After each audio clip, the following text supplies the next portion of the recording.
Greetings and good morning from Kanhangad, Kerala.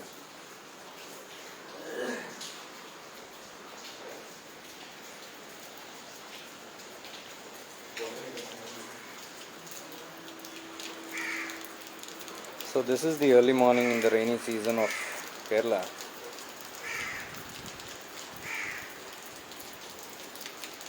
Usually Kerala has very heavy rains during this season. Morning it was just pouring and now it's just relieved here. These are the doves see, look at them.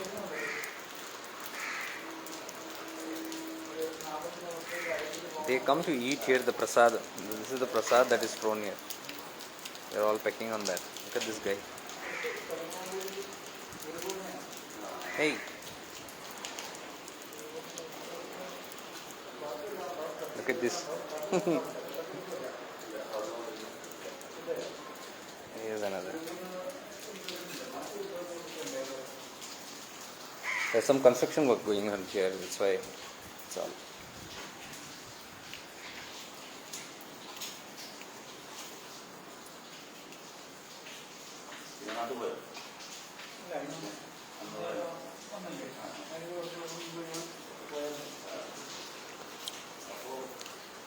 Okay, so good morning. I'm just leaving a little recording here because I know it's morning and not everybody must have woken up and all that. Or people must be busy because it's a working day today.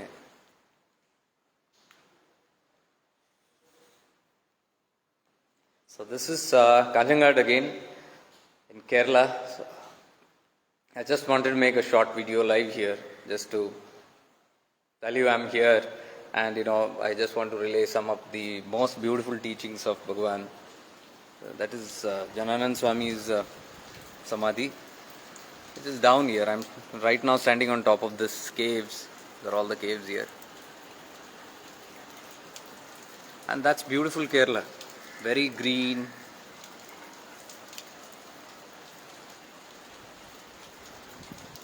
So this is right now on top of the cave. They've built this place where they do the homams and yagyas.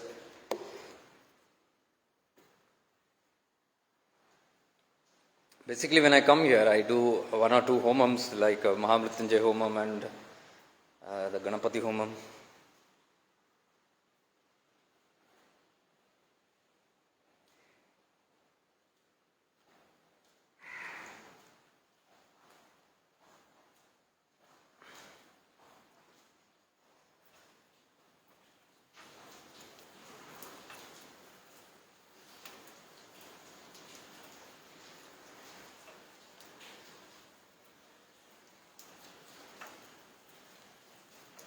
That's the green here.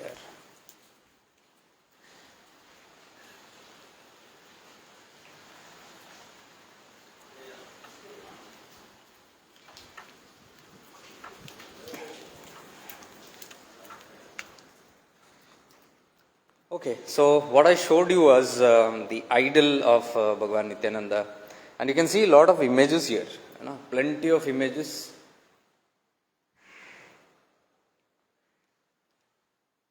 And now I know many some of the Westerners friends had told to make videos here and share information and wisdom about Bhagavan Nityananda here. That's what I thought I'll do that because I'm here till Guru Purnima anyways. So I'll keep relaying whatever beautiful messages are there of Bhagavan. One of the most important message that I wanted to give today was by showing you that idol. I think you have seen that idol of Bhagavan Nityananda. That idol is a representation of Nityananda. Now, who is Nityananda? We have to understand this very much importantly. Nityananda is not a human being. Nityananda is not any being. It is a tattva itself. It is an element. It's a principle, the Guru Tattva. So he comes from a great lineage. There are many schools that talk of different ways of how he's come. Some link him to a certain tradition or lineage. Some link him as the Parabrahman himself, the avatar Purush of God himself. There are various school of thoughts here. If you come to the devotees and followers of Nityananda, there are all mixtures here. Most importantly, what I want to give a message here is the tattva of Nityananda. There are stages in the bhakti, the devotion that people have towards this marga. This is Siddha Marga, or the marga of Avadhutas. Avadhutas, if you see, they are at the highest pinnacle of human evolution, where there is absolutely no attachment to any element of the third dimension of anything here on earth. So they reach to such a level that there is complete detachment, complete, and they are completely established in God consciousness. So that is the reason what I want to project and highlight here. I don't come here for bhakti or just by devotion or to worship. So there are all kind. It's not that it's wrong or anything. I'm not talking about that. But I'm trying to tell you the evolutionary stages that we go through whenever we come on this path. And true evolution is that when we understand the tattva and we proceed in that direction as per how these great mystics have lived their lives. Because their lives were always example. We must understand that these great masters like Bhagavan Nityananda never taught anything. It's very important to understand. There's a difference, and there's a train coming. It's a beautiful scene. Look at that.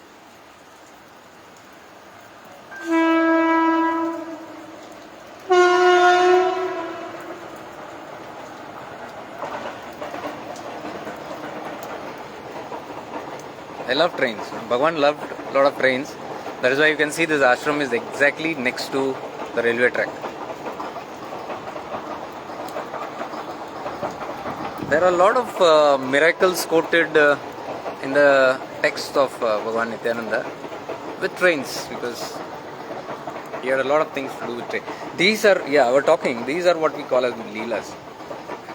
They use many elements on earth to give a message. That's what I want to say. These are not, we cannot compare them to masters also. It's wrong to even say that Nityananda is a master. He has certainly achieved mastery, but they are beyond teachings. They do not teach. Nityananda never taught anybody. It's very important to understand. His preachings or his teachings were never to teach anybody. But their life itself was a teaching. So if anybody acquaints themselves to Nityananda and wants to learn from a tattva called Nityananda, they just immensely get connected to the life and the life principles that they have lived in, the way they have lived their life, and reflecting every moment on how they achieved that state.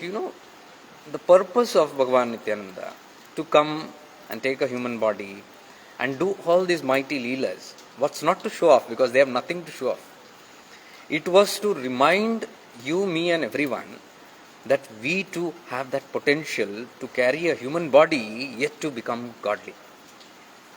There's no other teaching that can match to this standard. So, as I told you, there are devotees, there are disciples, there are followers of Nityananda. It all depends on what angle are you looking at it from. But I strongly believe that it has to end somewhere in this tattva, where we finally understand why and how the principle of Nityananda functions. There was not just one great mystic like Bhagavan Nityananda. There were many who walked, especially during those days. Like Sai Baba also was there at the same time, almost the same time. Siddharudha Swami was there of Hubli, and Swami Samarth was there. Likewise, many mystics walked at the same time during that time. It was a time when many Avadhutas just flooded in that area, because that was the emergency crisis of humanity. These great souls arrive at those times when humans go in a very low phase. Low phase, I don't mean depression. I'm not talking at all about it. That is what you must now differentiate. Okay, what we are talking is not the general teachings what we are talking about. Like, I feel low, so I go to Nityananda. Most of the life of Nityananda went in being with such people who were asking for some solutions in the worldly life. They always went to Ganeshpuri or Kanhangad, looking at a mighty being sitting here who they knew were very powerful enough to do anything in their life, because he already had proved them. He did not prove it, it was proven by the way he acted, the miracles that he performed here, healing people very spontaneously through touch or even by sight or through some frivolous methods like eat this plant tree and you will get okay. People have got okay from deadly disease. Now, if we do not try to understand the tattva and we see just the magic or the miracle that's happened, like Nityananda giving somebody leaves and telling, eat this and you'll be okay. The people who do not want to go deep into it will believe that the tree's leaf had something to do. They will go to the leaf, that tree, and try to produce that miracle again, thinking that Nityananda told there is something in this tree. There have been such kind of cases. See, it's a busy place. That's going towards north and coming down is towards south. So this is moving now towards Bangalore and upwards towards India. So I was saying, people always looked at the elements that he used, thinking that there is some magic in that. So somebody went and tried the same leaf, it never worked. Or he said, drink so and so thing and you will be okay. So the other person, when the word spread that Nityananda has given this something to drink and such thing has happened, people try to do the same thing and nothing happens. They do not understand. It is not about the elements that are used. These elements are of Prakriti, and these great masters have mastery over Prakriti itself. They use these elements just as a material, as an instrument, as a medium to work their divine place. So that is how they use these things. A person who is interested in Nityananda will not look at these elements. His or her sight will always be on the consciousness of that being, because they now know it is not that being that is doing something, it is the consciousness of that person. That is when the quest for connecting with the consciousness happens, trying to understand what is that consciousness about, and knowing the secret that the connection with that tattva, with that element is most important than these instruments or materials used by that person. Like I showed you the idol today. I am beyond all that. I don't get connected with those things very much. But they just are a glimpse. They remind you. An idol, even this place, it reminds you. And it brings you those kind of energies, and it gives you a boost in your consciousness. It raises your consciousness, and it's easy to connect. Are you getting it? So looking at the image of Nityananda, somebody can get very deeply connected. That photo or that idol just served the purpose to get you in touch with that tattva that I am talking about. Not that personality, that element that I am talking about. So the idol, whenever I come here, I do a live about the idol worship that is going on and the puja and aarti that is done on the idol, so that people can just look at it and get connected to whom? Not the personality, but the tattva. And those who get connected, I have seen this, they have blissful moments. They have mysterious experiences. Because they have really connected to that source, which is the intent of doing all these things. Are you getting it? So this time I have come here, I'm going to be talking little more serious stuff. It is no more on this worship. It is no more on idol worship, I'm telling you. It's not about idol worship. Because Nityananda himself admonished idol worship. I'll be reading to you verses about Chidakasha, because I was in the train and I was just going through the Chidakasha Gita. Beautiful teachings are there, which have not gained popularity. No, I'm not here to make it popular. It won't get popular that way. But what I'm meaning to say is, the real devotion that we have, or the seekers who are working on this path, towards liberation will find it very useful and insightful to look at those teachings particularly which are hand-picked, meant for liberation. If you look at the Chidakasha Gita and Bhagwan's words, you will understand that he had no other business than to liberate you, than to liberate people. That is a different thing, that all kind of people came to him of all different levels of consciousness, and so he had to deal with them according to their consciousness. Because the divine right of free will always prevails. Nobody can interfere into anybody's karma. They have to undergo their karma. But these great beings come to tell you that when karma gets too overwhelming, your prarabdha gets too overwhelming, there is nothing to worry about. There are ways to go through the prarabdha also. Prarabdha cannot be avoided, but that doesn't mean a person will go down the lane. So they come to show us that if you do certain things, if you live a certain way, and if you understand what is this all about, what is life about, who are you, from where have you come, and where are you heading, if these three questions are very clear, they tell you it's possible to navigate through this samsara. This world of maya and illusion is easy to navigate through that. So, when I read those teachings, I said these should be highlighted. Because this will appeal to those people who are very serious. And I am not here for the publicity of Nityananda. Let me tell you, Nityananda never wanted publicity, or he never did anything during his living time for publicity, nor I see even he is doing now also for any publicity, because this is not for publicity. This is all about understanding the tattva, because these great beings are very careful that in the name of devotion you don't get stuck again, because they are come to remove you from that stuckness. They are come to liberate people from where they get attached to things through different understanding of this consciousness. They are very much aware of it. So they won't do anything. I am repeating. Any great mystics like Bhagwan Nityananda won't do anything that will make you or give you a reason to get stuck in this world and again get engaged in the cycle of birth and death. They will not do it, because their purpose was the opposite, to get you out of that. So if you look at the Chidakasha Gitas, it's all liberating. It's completely liberating.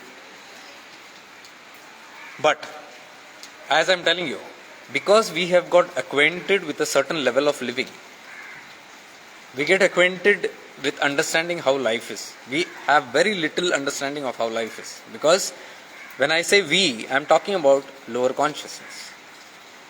When we are engaged in the world with so many attachments and so many duties and so many responsibilities, which is outcome of the prarabdha karma, it is very easy to lose in touch with the higher tattvas of life, to lose touch of the higher purpose of life. And it is very easy to get so immersed in the worldly activities that in the name of bhakti also, this can create another loop or another layer of maya. I always mention this again and again. Be very careful about spirituality. If you are not very careful about these three questions, who are you, from where have you come, and where are you going, this three has to be in our being, in our knowing at all times. If this path has to be walked, otherwise it's very difficult.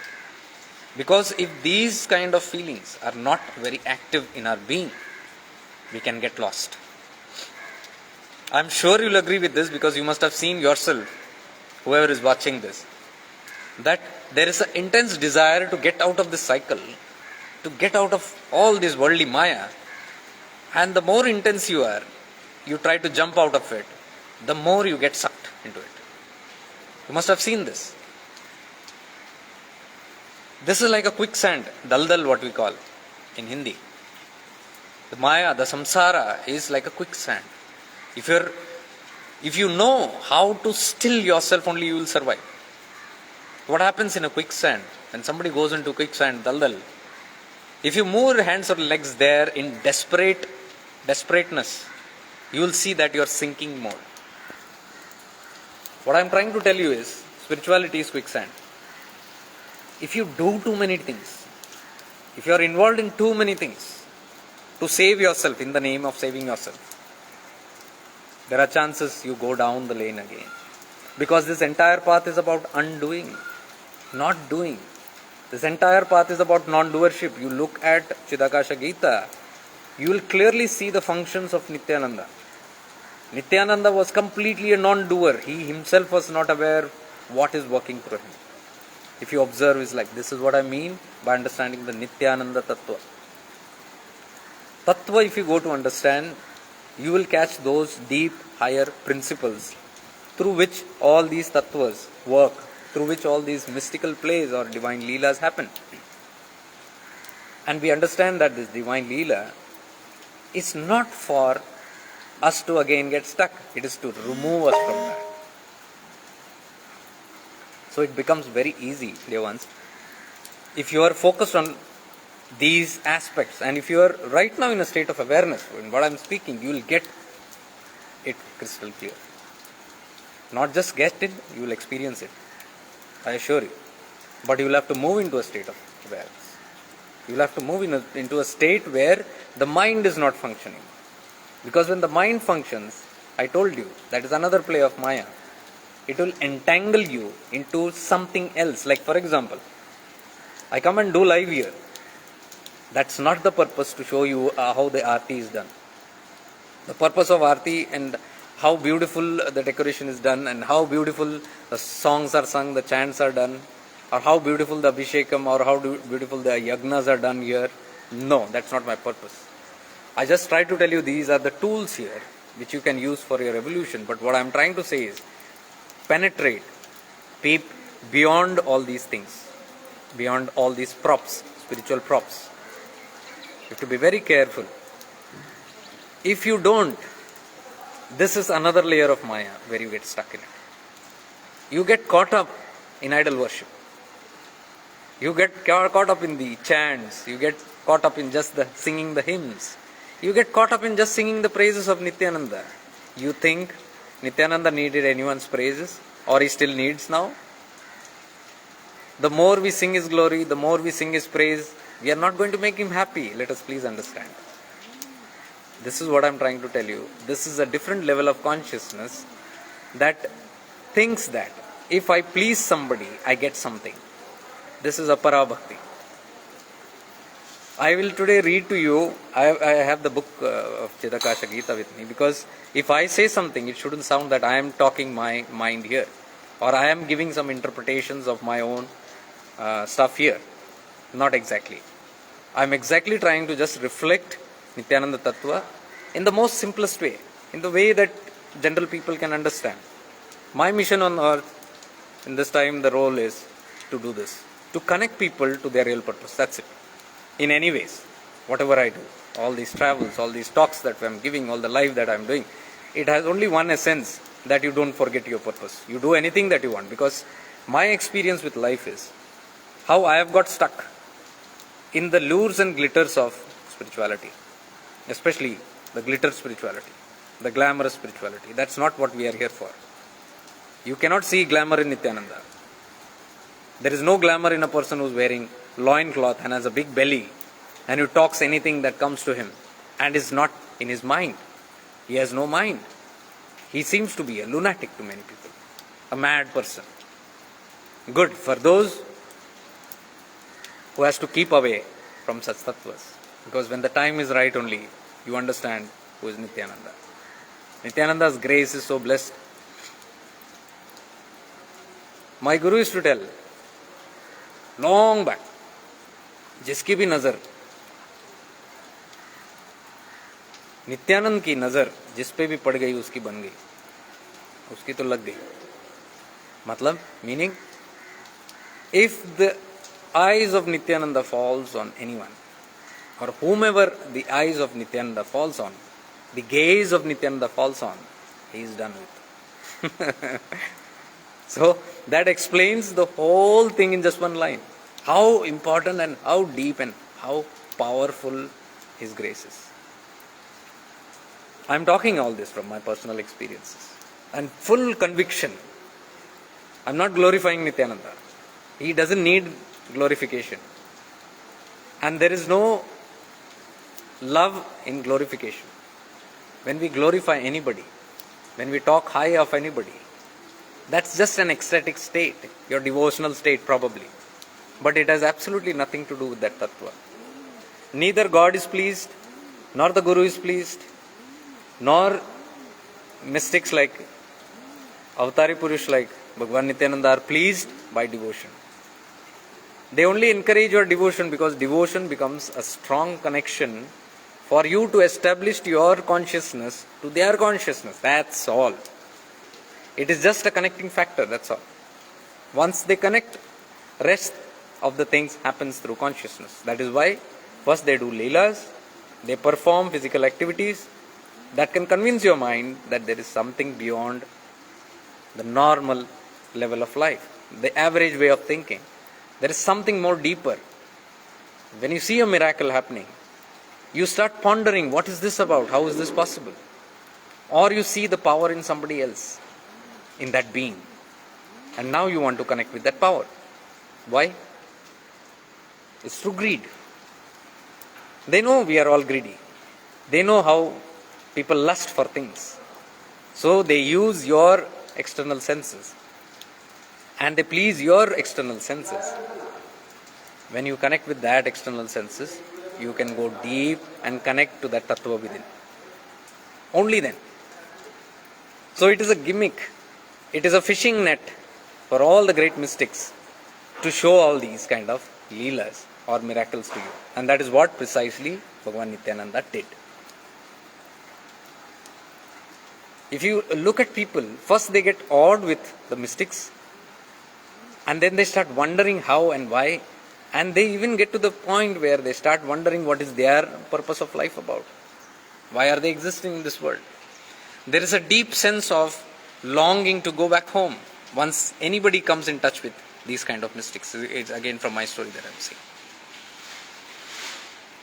I cannot tell you the immense changes that happened in my consciousness just after coming with this tattva, right from Ganeshpuri in 2008.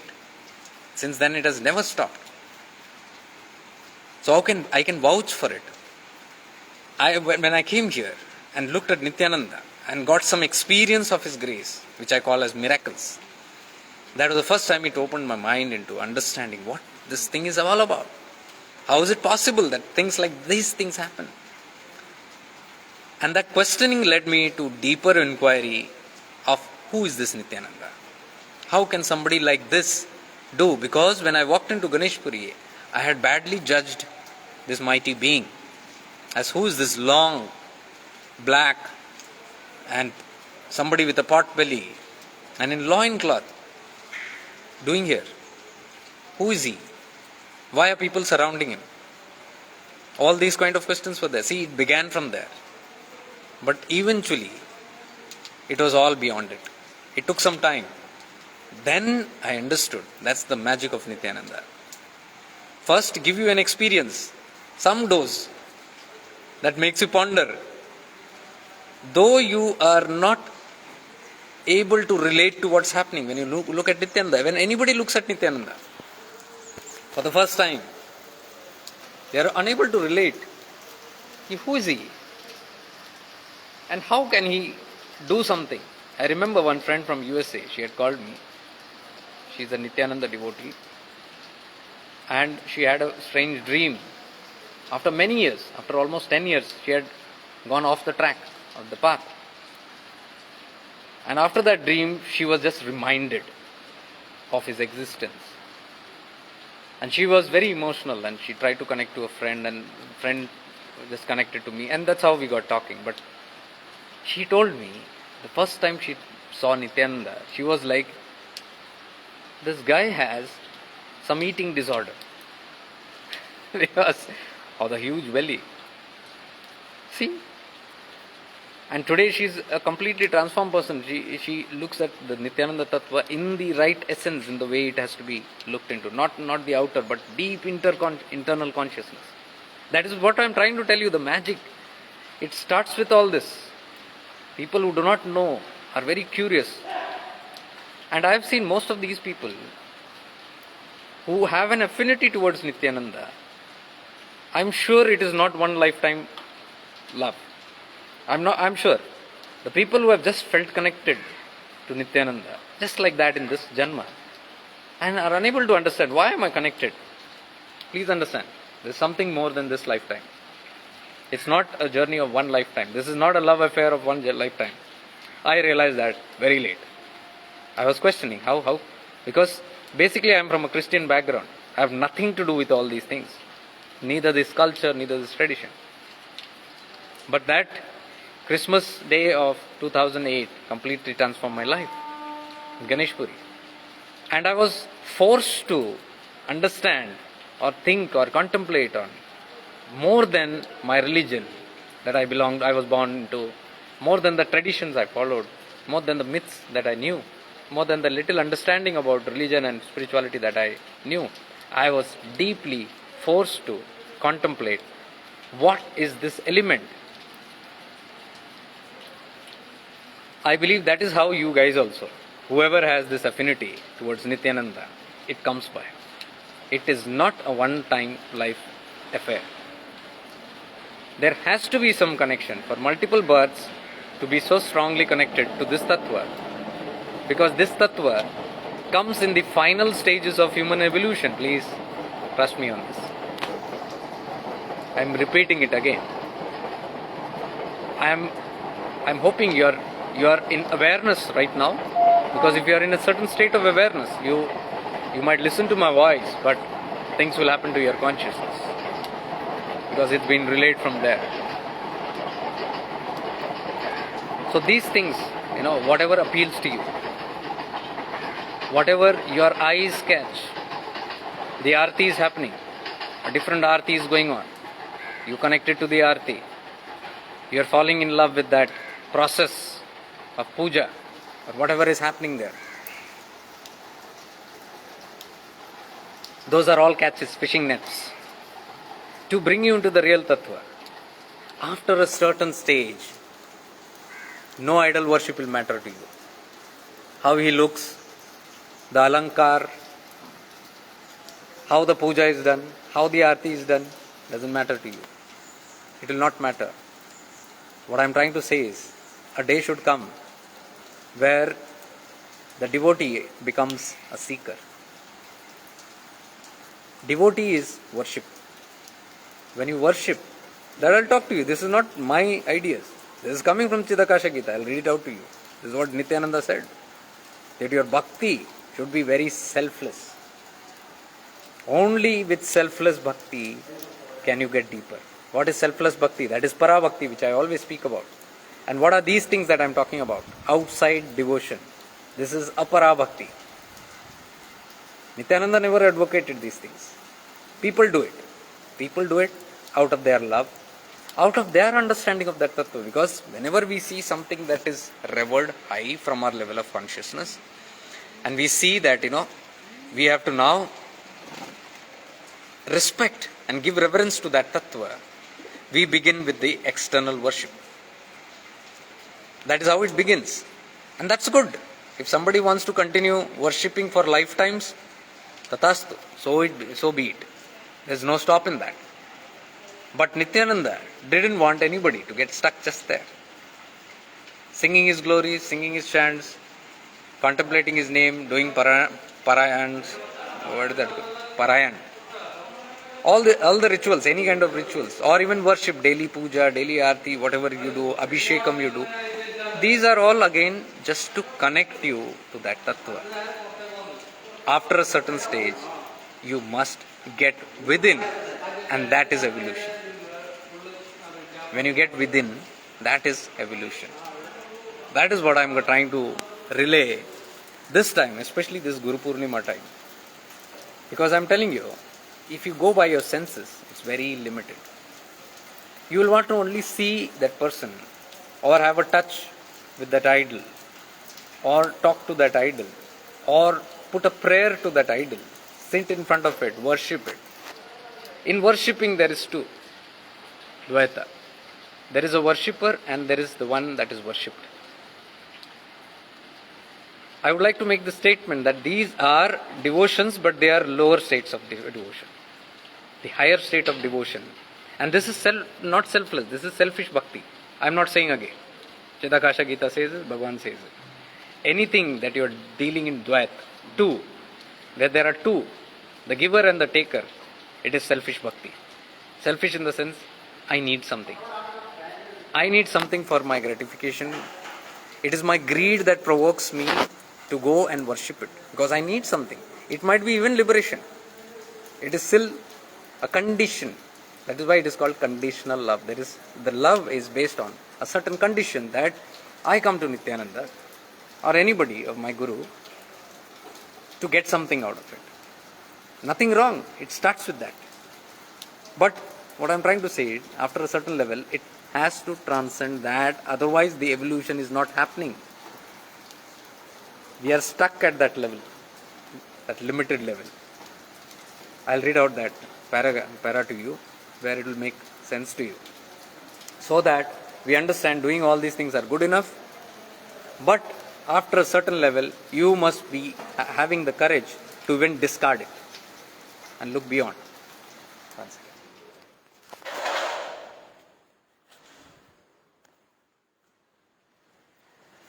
I've been just reading this. Whenever I am in Tarunamalai, I am reading on Bhagavan Ramana. And whenever I am here, I am reading about Nityananda.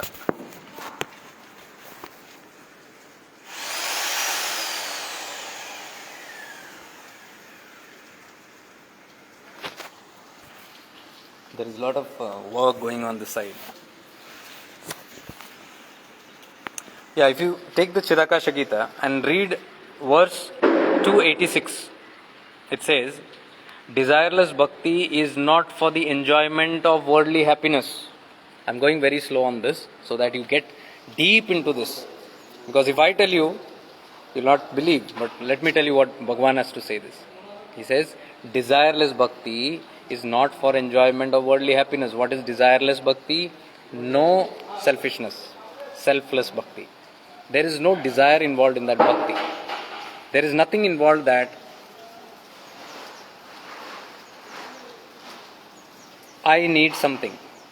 It is beyond my needs. So no desire. The bhakti is very unconditional. So he says this kind of bhakti, desireless, the true unconditional love that you have towards Nityananda, this bhakti is not for the enjoyment of worldly happiness. Means the other bhakti that we have, the desire bhakti that we have, or apara bhakti that we have because we want something. What is that something? Worldly happiness. Give me children, give me house, give me wealth, give me name, give me fame, give me popularity. All these are worldly happiness. So, he says, he reminds, your selfless, your unconditional love, bhakti or devotion is not for the enjoyment of worldly happiness. That means, when you are truly connecting unconditionally to Bhagavan or that Tattva, there should not be, give me this and that. It is not for the enjoyment of your worldly happiness. He says, this desireless bhakti, see in bracket it is written para bhakti. I don't know if you can see it.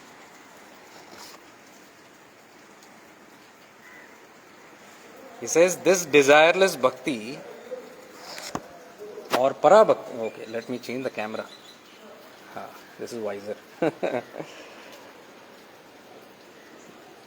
See, 286. Desireless bhakti is not for enjoyment. Okay, I think I'll have to move from here because there are doing some work here. Just hold on for a moment.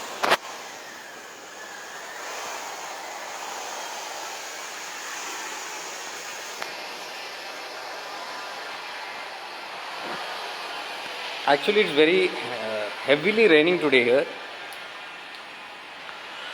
And this is how the monsoons happen in Kerala.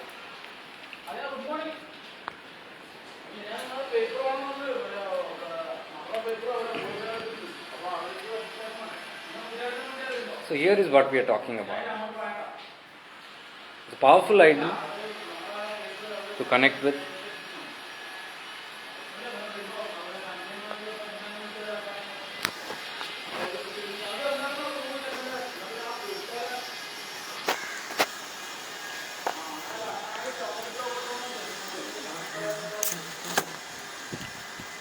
Okay. So I'll just walk from here towards the room so that there's some silence there and I can just complete, because today, right now what I'm just talking about this particular point itself. So I don't want to go into anything else, but just I'll focus on this and finish this live, which is not going to be too long. Otherwise, I think another 10-15 minutes. I'll just complete this, because then I believe whatever I talk here after this uh, day, right now, another 2 days I'm here till Guru Purnima, I'll be reflecting on these deep thoughts and higher insights. So you will be able to connect to that if you understand this. This is the beginning, So I thought, the thought came to me today while standing here, and I believe it's His grace that thing happened to me, and I thought, let me just cover this basics first. Just hold on.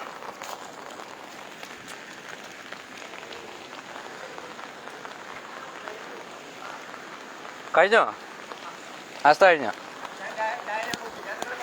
നമസ്കാരം എവിടെ ഞാൻ വരാം വരാം ഒരു 5 minute. This is the temple down here. The caves are here. Okay, those are the caves. I think everybody knows about it by now, but if anybody new here, and I'll be just leaving this recording back so that you can see the things a little more clearer. ಅಲ್ಲಿ ಕೆಲಸ ನಡ್ತಾ ಇದೆ, ಅದಕ್ಕೆ ಇಲ್ಲಿ ಬಂದೆ ರೂಮಲ್ಲಿ. somebody is seeing live from here.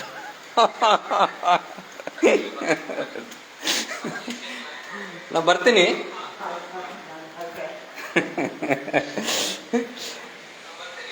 I suddenly saw him sitting. Oh God.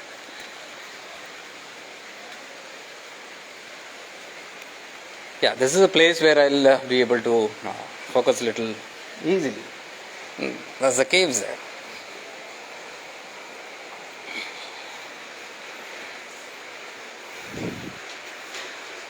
Kerala is very heavy in rains, very, very heavy. I'm sorry for this short disturbance that's coming, but I think it's better than having the noise around. Here I can be in peace. Just hold on for a minute.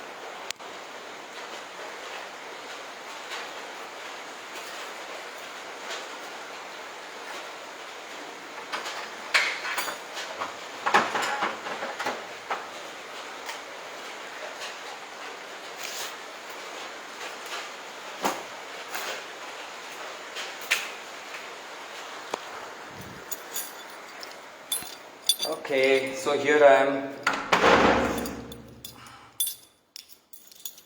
Sorry about that disturbance there.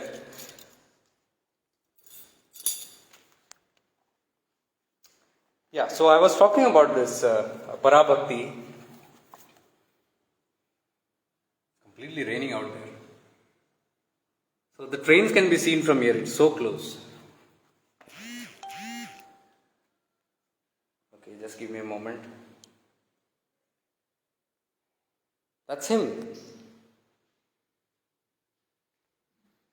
That's precisely how I think if you look at the avatars, their sahasrara is so expounding.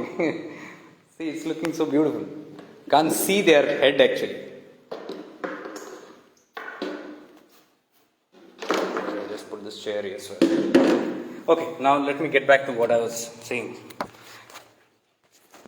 I'll just read this. I'll continue reading it. Please understand the deep meaning, those who want to really connect with the Tattva of Nityananda. And this is the Guru Tattva again.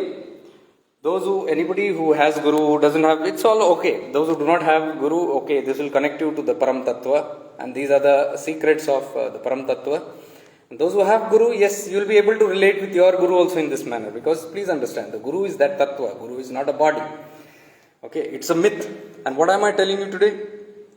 The myth, the catch of the Maya is so strong that in spirituality also you can get madly connected or attached to the form. And that is what I am trying to tell you.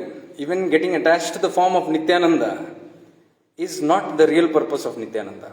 Nityananda did not want anybody to come and worship him while he was living. So why do you think he will do it when he is not here? Okay, so it's a respect. I'm sure that's a respect given to the devotees. That is the way they are expounding their love. All fine. But what I'm trying to tell you is, that kind of devotion, what Nityananda says is, it happens because of the quest for worldly happiness. See, he only says, I'm not saying.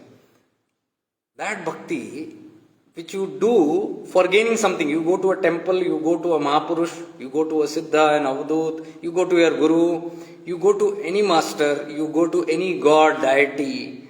You go with a prayer in your heart. That's what this verse is trying to tell. You go with something in your heart, I need something. And you ring the bell and you begin asking it. Even if you don't ask it, there are other thousands of ways to ask for worldly happiness. Give me this, give me that. I do a yajna, a homa. Okay? The celestial fire ceremony. Or I do a certain chant. I do a certain program. I do a certain activity like an abhishekam. All these has got sankalpas. Sankalpa means a desirous wish. Sankalpa is made. If you see the homa, all the homas have a sankalpa behind it.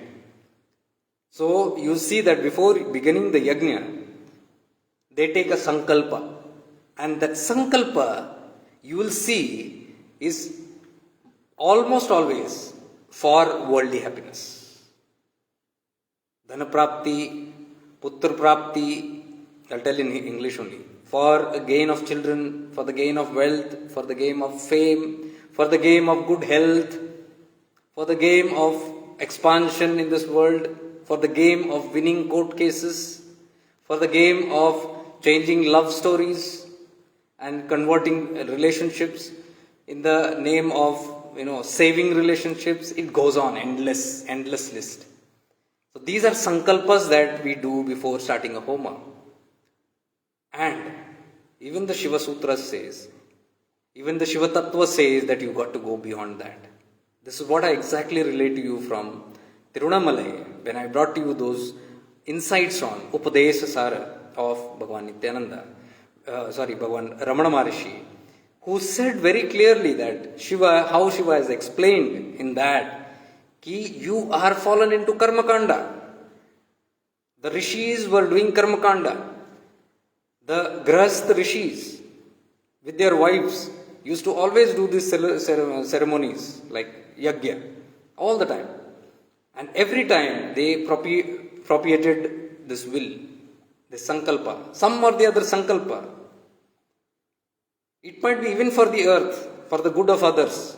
Like let us have plentiful crops, let us have plenty of good rain, let the economy sustain. All this. This is all still prapanchik, samsarik. This is all the worldly stuff yet, whatever you call it.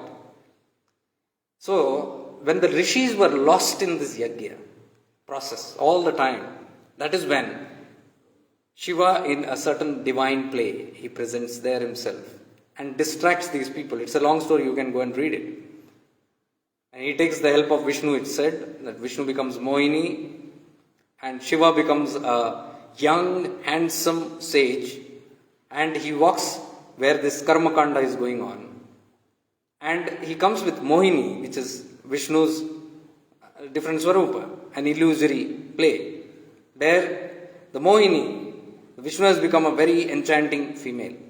So both these, male and female, and the male is a bhikshuk, he's asking for alms, and he walks into this ceremonial fireplace where all these rishis and their wives are sitting to do this Karmakanda. And what happens is, the enchanting figure and the face of the Shiva, who is in that bhikshuk form, lures the females sitting there, all the wives of the rishis, and they are mesmerized with that form and they go behind it. Mohini goes one way and this bhikshuk goes the other way. Bhikshuk is no one but Shiva himself. So the females are attracted to the bhikshuk and the rishis are attracted to the Mohini. And when they go to a certain stage, they see that the female has just vanished. That time they come to their senses, knowing that this is not what we are thinking, it is something else. And they are come back to their senses, saying that something mysterious has happened. So dejected, they come back for the ritual practice and they see their wives also are not there. When they try to find out, they come to know that they have also gone behind Mohini. So you can see they are talking about Rishi level, not you and me. Rishi level this happens. And then the purpose of all this is revealed by Shiva himself, saying that you are stuck in Karma Kanda. Karma Kanda won't liberate you. He wants. Whom? Shiva wants the Grahastha Rishis. That Karma Kanda is not going to liberate you. You got to go beyond this worldly desires. What does this give an example? I am talking this example because it is exactly what Bhagavan Nityananda is saying. He is saying from desireful bhakti, the devotion, the selfish bhakti, the selfish devotion that we have, selfish devotion means I am praying to Nityananda or I am coming to Nityananda because I want something in my worldly life. That is called a desirous bhakti. Though bhakti it is, but still it is desire. That means it is apara bhakti. Still not qualified bhakti. The quality of the bhakti is not purified yet. This is not pure bhakti. It is still impure bhakti.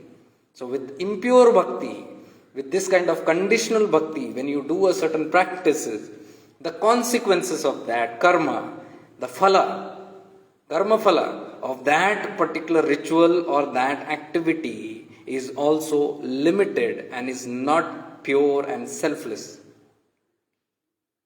Are you getting it?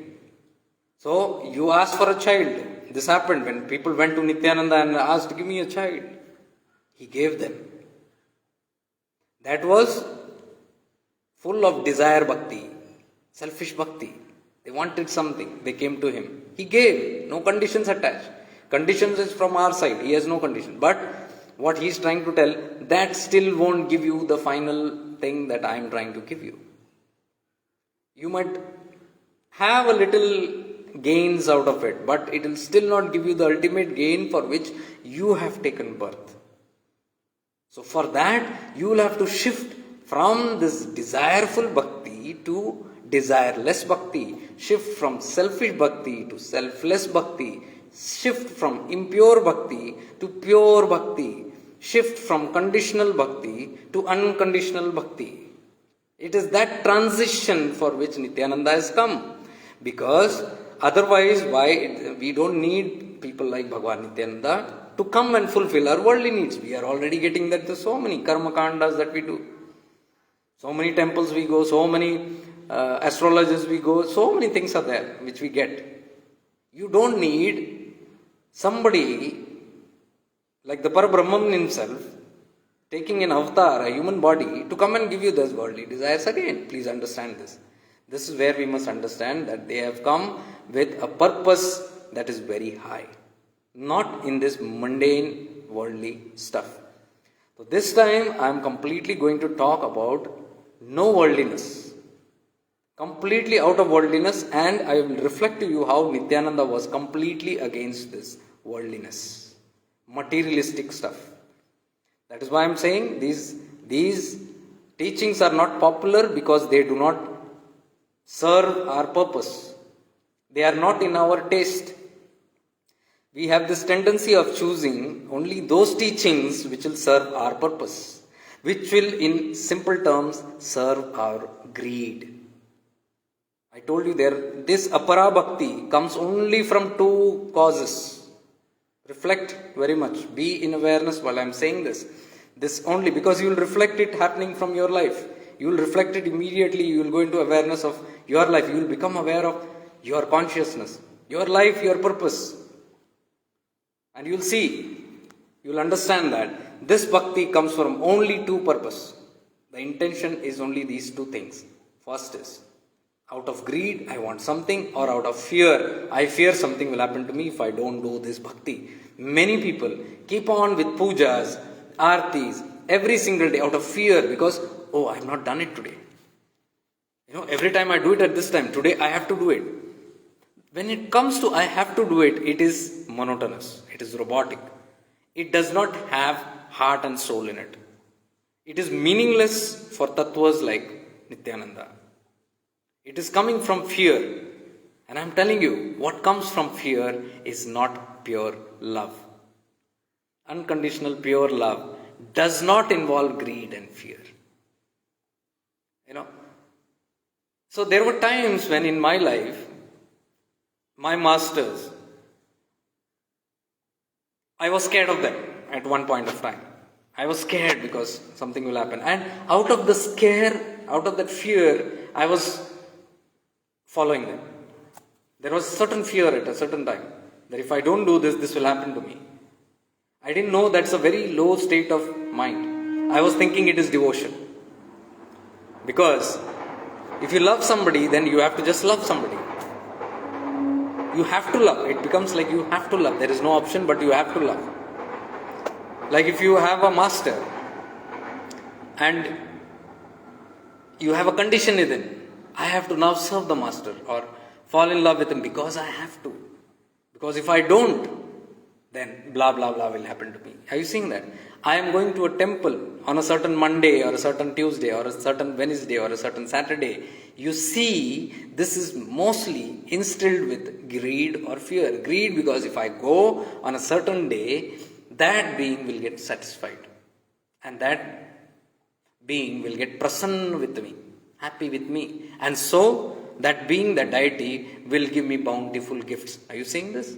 It is coming from a very impure, desireful bhakti. It is bhakti, but it is still not pure. This is greed. Or if I don't go on a Sunday or on a Saturday to a certain temple, I can be punished. Something might happen to me. Some mishap can take place. So, to protect myself from mishap, I am going to now worship that being. It is not pure. There is a condition attached. So there were times when I even faced this and I saw in contemplation that this bhakti or devotion is coming out of fear. First it was out of greed. I'm telling you this. Even when I approached my master, it was greed. Even being greedy for spiritual gifts is greed. You must understand that. Our mind might try to justify ourselves saying that no, this is pure. No, it's not. Till the time you have something required from someone, it is conditional. It begins by that. What I'm trying to say is there's no fault or there's no big problem with that. It all begins with this. What I'm trying to tell you is you got to become aware of this journey and understand where are you right now. Which stage are you right now? It begins in this. It will eventually transitions itself to deeper bhakti, a little bit of greed, little bit of fear, and more of desirelessness. It goes on. The percentage goes on changing till it comes to a point that there is absolutely no fear regarding that element and absolutely no greed. When these two things dissolve, I'm telling you, detachment happens. Attachment to anything, your God, your Guru, comes only when there is a strong greed or fear. Please understand this. You might not agree to it, but please understand. That's why I say, listen to these words in awareness. Don't listen to it through your mind. Your mind will start playing games because this is something that the mind doesn't want to see. The ego doesn't want to see because the ego finds it very beautiful and strong to be living when it is not shown this. So it will always try to distract these kind of real truths. This is the biggest obstacle of a seeker on the path of liberation. What? The own mind. It will play all kind of games to avoid a certain fact or truth. Being seekers of awareness, the practitioners of awareness and seekers of liberation, we sit still. I was talking about the daldal, the quicksand. Everybody is doing on the path, doing a lot of things. Upadesa Saram, Shiva came and told, why are you in the doing? He told the rishis, the grahastha rishis, why are you all stuck in the doing? So much of karma kanda. I am not saying this. Refer to Upadesa Saram. That scripture, the small scripture that was written by Bhagavan Ramana. Very, very strong it is. You listen to it and it will have the tattva. Ganapati ಅವರೇ ಇರಲಿ, ನಾನು ಈಗ ಮಾಡಲ್ಲ, ಇದು complete ಮಾಡ್ತೀನಿ, ನೀವು close ಮಾಡಿ ನಡೀತದ, ಆಮೇಲೆ ತೊಗೊಳ್ತೀನಿ, lunch ತೊಗೋತೀನಿ. Ganapati ji is actually sending me message from messenger, come have your breakfast because they have closing time. So he's watching the live and from there he's saying. So I told him, it's okay, you carry on. I'll have lunch only directly. So, Shiva. See, Shiva Tattva himself came and reminded those rishis, why are you guys stuck in this karma kanda, so much in this karma? Doing and doing and doing and doing. You are all the time involved in the doing. And the quicksand, the samsara is, this catch of this world and this life is, if you get on too much of doing, karma kanda, you will sink. The more you hit your hand and feet in the quicksand, the more you sink into it. So, the secret of stillness was, don't do anything. Stop being a doer is what was the message of Upadesh. Don't bring that bhava of I am doing, because in karma kanda, please understand, there is always a doer. You cannot deny that. Karma kanda, I am telling, any ritualistic, any idealistic, anything that involves worship, there has to be a doer. It begins from there. Karma kanda. Why? Because the need is out of greed or fear. I need something. So definitely, if there is a need to be fulfilled, there has to be a doer. Only a doer needs fulfillment. The creator, the Upadesh Sara says, the creator is the sufferer. Why? Because the creator is the doer. The creator does it. Who wants to create, does it. They create for themselves and they create the consequences of that karma also. Every karma, every desire that you put forth into action has consequences. Any desire you put out into the world, it will come back, but it will come back with consequences. That consequences is what we call as getting stuck. That is what is called as getting stuck in the worldly illusions and maya. We do not directly get stuck in it. Please understand. It is come as the outcome of the desires. The desire is the culprit. So the more desires you have, the more you will throw out that into the universe to manifest it. And when you manifest it is what creates karma. Karma bandhana. Karma runa. Runa bandhana begins. The debt, the runas, the give and take business begins only after that. A desire and it begins. All the new karma kandas, it gives rise to more and more. There is no end to it. That is what the Shiva Tattva came and advised the rishis. There is no end to what you are doing. You might think it's a divine activity. It's a glorious activity. It's all fine. But there is no end to it. It will not end your connection with the worldly life. So this is what this particular thing was saying. Shivaya Advaita. It's all the play of Trigunas. See, in the play of Trigunas again are all doership stuff. Very, very deeply I am telling. There, the path, the deeper, the higher path that I am talking about, which is all about reflections, does not even give any weightage to gunas. Weightage is given to gunas in the doer activities. There is a doer who wants to even destroy that guna. Please understand this. That's all karma kanda. The doing, the creation and the dissolution. There is one who is a creator and there is one who is a destroyer. They create and they destroy. Karma kanda. It is doing. Who is the creator? The doer. The doer creates. The creator is the doer who creates. Who is the destroyer? Again the creator itself, the doer, is the destroyer. All these elements, the three tattvas that we have, the birthing, the sustenance, and the dissolution, which we call Brahma, Vishnu, Mahesh, or Shiva, is again on a level of gunas. Again, there is a certain duality there, please understand. That's why the Guru said to be bhavatitam triguna-rahitam. Yes. Triguna-rahitam, rahit, beyond the gunas.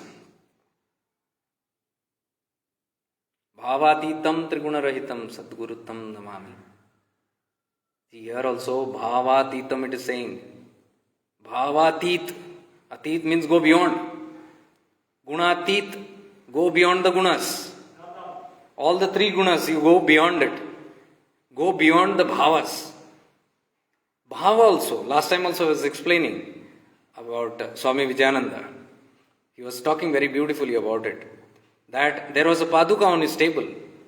And I was supposed to climb and get the stand, the video stand. So I was about to climb and I saw the paduka. I pulled back. Because the bhava, I had a bhava, the intention, the emotion, that it's a Guru Paduka. So I must not go any close to it and put my feet there, because it is disrespect. But look at the tattva, look at the Avadut Vani, that's what I'm trying to tell you. We get stuck in that. Okay, that's a respect, all fine. But there is a dvayat there. There is a paduka there. There is a me here. There is a doer here. The doer is doing that. And he reminded me suddenly. What did he say? He said, that is in your bhava. See, when he said, that is my bhava, I felt proud about it. Oh, Swamiji is saying it's my bhava. So it's good to avoid that paduka and not keep my foot anywhere close to it, because it is disrespect. So in that pride, I pulled a chair and I said, okay, He again said, don't worry, it's your bhava. Climb. The bhava he was telling, I'll tell you deeply how.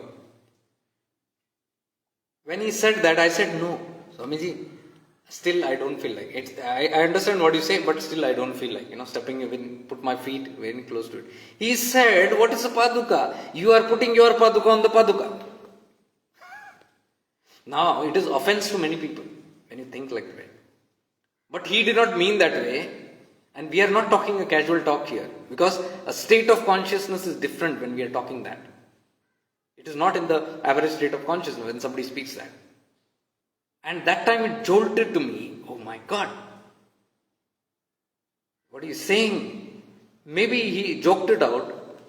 Some people, the worshippers will feel offended. Oh, it is a disrespect. No, the people who understand the Nityananda Tattva will have an enlightening moment at that time. Because that's the tattva of Nityananda. Bhavatitam. What he said was, go beyond the bhava. So when I pulled my chair aside, without still refusing to step there, despite him telling me it's okay, but my logic, my ego said, no, I have to respect that. And I pulled a chair and was climbing. He just said one word. You need to go beyond the bhavas. Then it struck me. This is bhavatitam. Are you getting it? The scriptures say this. Go beyond the bhava. Even we are all stuck still in the bhava only, because all that we know is bhav. Sab kuch bhav re. So we believe that if you have a good intention towards somebody, that's a pure bhava. No. It might be pure in your language, but what Bhagavan and all the mystics, all the people of the Dattatreya Parampara want to say is, bhava titam, go beyond even that bhava. Drop that bhava which is attaching to the me. If the person who feels that I have a good bhava, there is still a strong I-ness there. Because there is duality. You are there, the worshipper is there. The worshipped is there. You are there, the paduka is there. You are there, the idol is there. You are here, the guru is there. There is no oneness yet.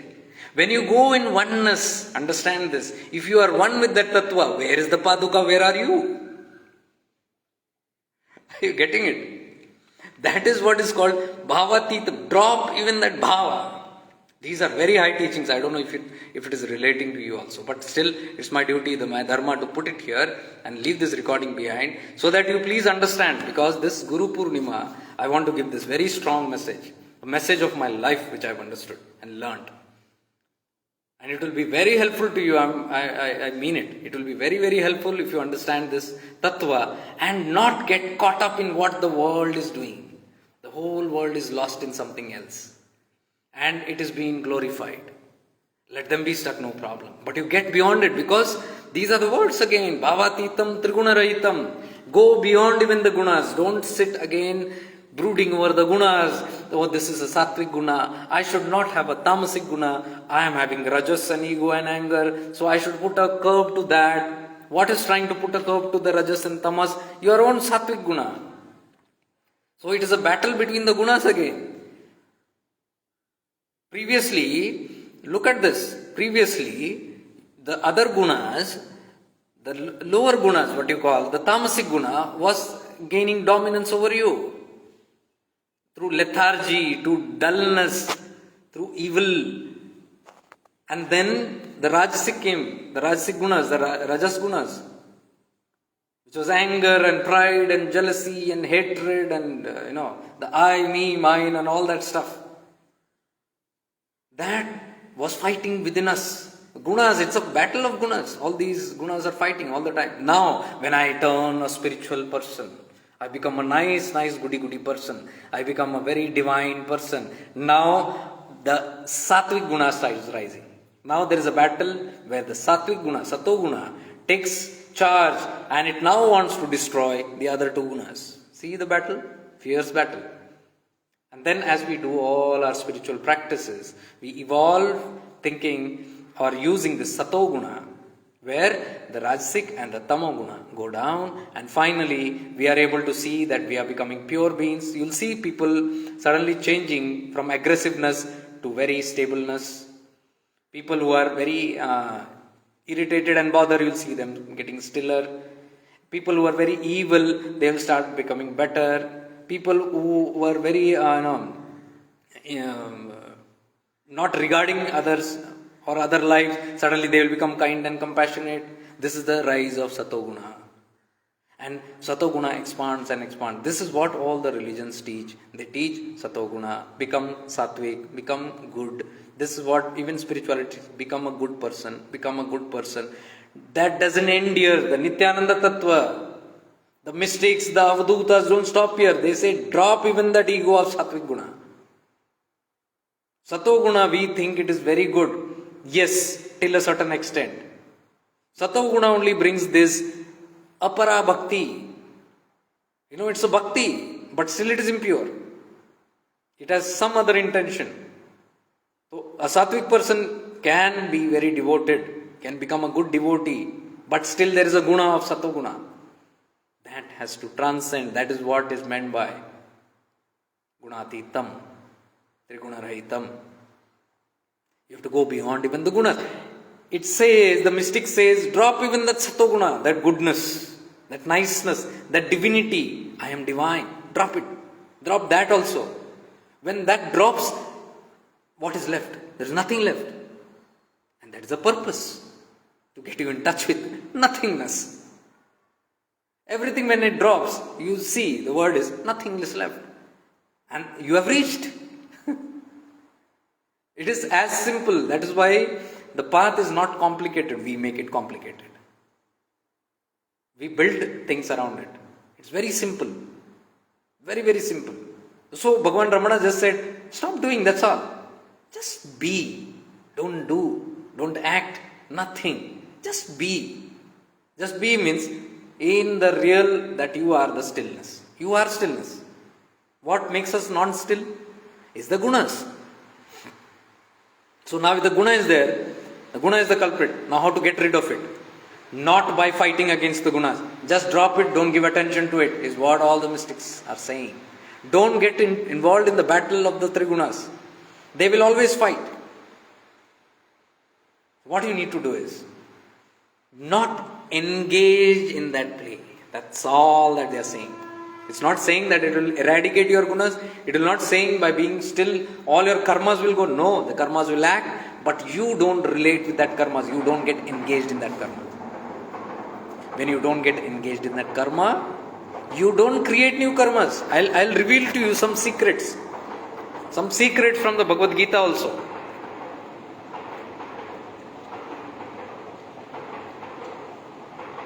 Somebody went to Bhagwan Ramana once and said, I am so concerned.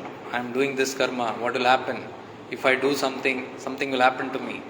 If I don't do something, something will happen to me.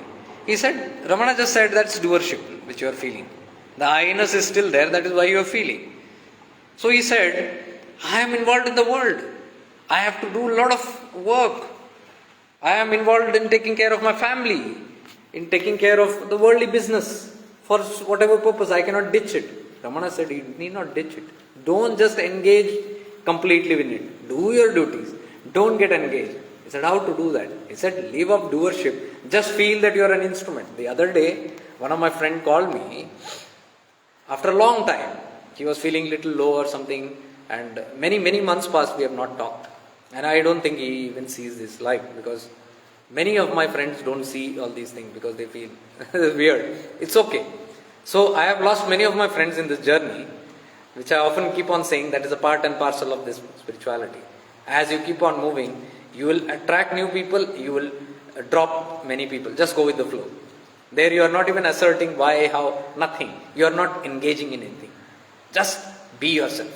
What has to happen will keep on happening. You are not getting in touch with why, how and how. Because the moment you get in touch with why, how, you have got into doership. Now you want to create, you want to do, you want to manipulate, control things. No. Give it up. So I was not in that state, and many months he had not spoken. Then one day I received a SMS saying that, Jacob bhai, pata nahi, bahut rona aa raha hai, kyun mujhe pata nahi? And I am crying. So I just returned immediately the call, because he is my very good friend, and I wanted to know what happened to him. So I came to know that he was on a business travel, and he is a very successful businessman. He has created everything in his life, and he is a very good family person. He takes care of his family very well. The father of children, everything he does very responsibly. But he has a beautiful heart also. He is inclined towards spirituality also. He has been my companion for many of the journeys, and many a long time in this journey. So, but he is in the world. He is doing a lot of worldly things, and he has to do it, and he understands it. But somehow he had come for a business tour, and he was sitting in the hotel room. He had come with his team, but he could not go out. He sent out his team, and he was not in a mood to go out. Something had happened to him. Something had happened. I don't know what triggered it, but he just sat with himself that day, and he felt like crying, and he was crying.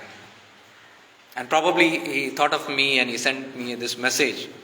I must say, people must have this kind of a courage to do that, because only when you can accept yourself completely without the ego, you can even seek help. I see that many people don't even want to seek help, because they feel that something I get lower or somebody gets higher when you ask help. Not at all. The authenticity in this journey is very important. You need to be completely in integrity and authenticity. Only then this journey will be. Authenticity means I must know I am having some drawback somewhere, and I must be able to sort it out. If I am not able to sort it out, I take help. Not necessarily you need help. If you can, work all by yourself. But if you don't, then you go to extent of taking that help, because you are very serious to get rid of it. If you fall in something else, like, what will other person think, or what I might feel little lower, there is no seriousness to take that thing off. So I appreciated that, and immediately gave him a return call, and he said, I don't know, I'm sitting in this room and crying. I don't know why, but I'm not feeling like. So just a couple of sentences we exchanged, and I could fully realize in my state of awareness. I told him, are you having any disturbances right now? He said, no. Are you in a room? Yes. I said, just stay there, and I'm just going to talk, just listen. So I just started talking things. Where he's stuck. What is he feeling like? What is it that is making him stuck? I knew at that moment of time that he is feeling a sense of kind of guilt, that he wants to be a spiritual person. He wants to move ahead in life. He wants to evolve beyond self, but he has all these bindings. Everything is pulling him back. He has no regrets that it is pulling him back. He has nothing against his family or the business or whatever. But He knows that he is unable to proceed further because of that. He has no regrets on both sides, but he is like a sandwich, he is in middle. He doesn't know what to do. So he is feeling stuck. That is when because I was that time contemplating more on Bhagavan Ramana's phrases, and miraculously, just a few minutes before, I was reading exactly that phrase. Probably he was entitled to listen to that, something like that. Because I gave him that exact example which I was reading at that time. And it said, somebody went to Bhagavan Ramana and said, I am stuck in the world. I am not able to come out of it. How do I look beyond? Bhagavan just said, give up the doership. The feeling that you are doing that act.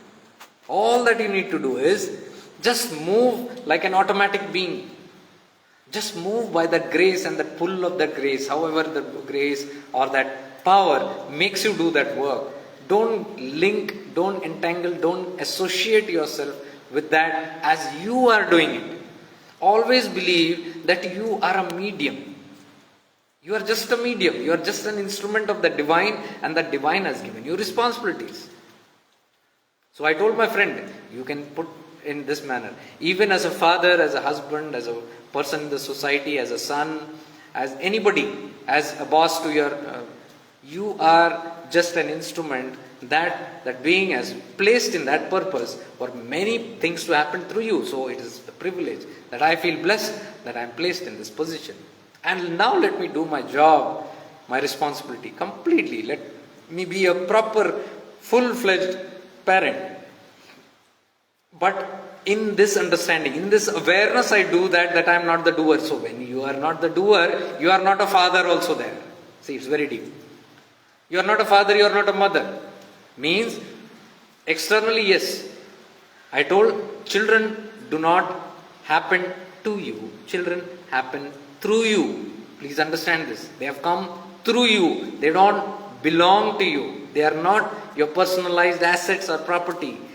When you get personalized with them is where the attachment begins. When the attachment gets strong, then you will have tug of war. Because internally, the pull that is pulling you towards liberation needs you to shed off the attachments, and subconsciously you know it. You know, the subconscious mind knows when I am moving towards divinity, oh my God, I have to drop all this. Because that's the ultimatum. You cannot go with all these things together.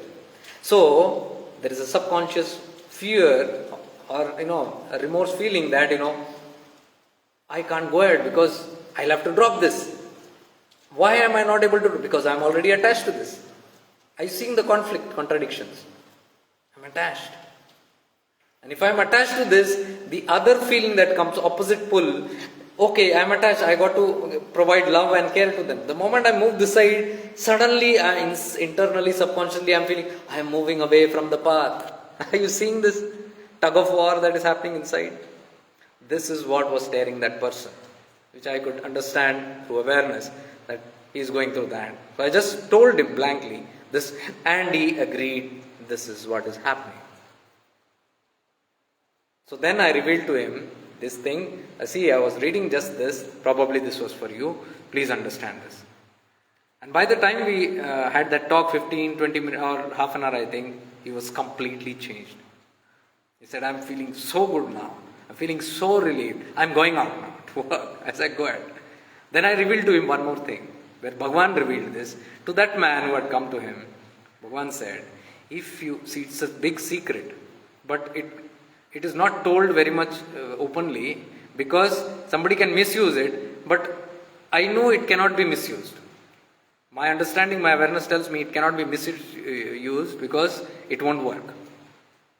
The thing what Bhagavan told that person was, in so and so verse, in Bhagavad Gita, Krishna tells Arjuna that if you work in this manner, that you are not the doer, but he is doing through you, you are just an instrument, a medium, then even if a murder happens through you, there is no karma. In the Bhagavad Gita, Krishna reveals this to Arjuna, saying that even if something wrong happens through your hands, You will not incur karma because you are not the doer. Something is happening through you. Doership, there is an association. You create, you do something personalized, you get the consequences of that. But if you are in that state where you know something is happening through you, that karma doesn't come to you. Now, this is not told, this secret is not told very openly, because somebody might take advantage and say that, oh, I can do anything now. I can kill somebody, I can do any harm to anybody, and I did not do, I am not the doer. No, it can have multiple dangerous consequences, because even that feeling itself shows that one person is not yet connected completely. There is a strong ego doer that is trying to now manipulate this teaching, which will have more dire consequences. That state is something where even the person is not aware what is happening. And that is how Arjuna fought the war, because he had to kill. Even in that war, there was a lot of killing that was going to happen, but that was supposed to happen through the divine power. The divine was only using somebody as a medium to get eradicated that evil on earth. This is how it works. So somebody becomes a medium, but that medium has to understand that he is not the doer, something is working through me, then they stay completely unattached from that act. That is why I always say, a person on the border, the military person, killing, and the karma that comes to that person cannot be compared to a person who kills for some other person, like a robber killing somebody. Huge consequences here. There, the soldier is doing the duty of dharma. That soldier has no personal vengeance with that person whom he is doing something. He doesn't even know that person personally. But he is doing his dharma to protect something. This is what the entire Kurukshetra and the battlefield was all about. It was a fight between the good and the bad. So being in that mode is what brings you into that level of understanding, that non-doership. This is what I mean to say, gunatitam trigunarahitam, going beyond the gunas. Only the one who is beyond the gunas, beyond all the bhavas, like example that I gave, this bhava, this is good, this is bad, I shouldn't do this, I should do that, I go for idol worship, oh, this time I have to be there, or Nityananda will be angry. Puja time, I have to be present there. It is out of fear. So you are trying to please somebody who cannot be pleased. The Nitya Tattva, the Nityananda Tattva is the God principle which cannot be pleased. If he is a pleaser, or if he can be pleased by the pleaser, then that is not non-dual consciousness. There is two there, and that has come down to this dual consciousness which is full of gunas. The gunas please there. It's a rajoguna trying to please someone in the name of satoguna.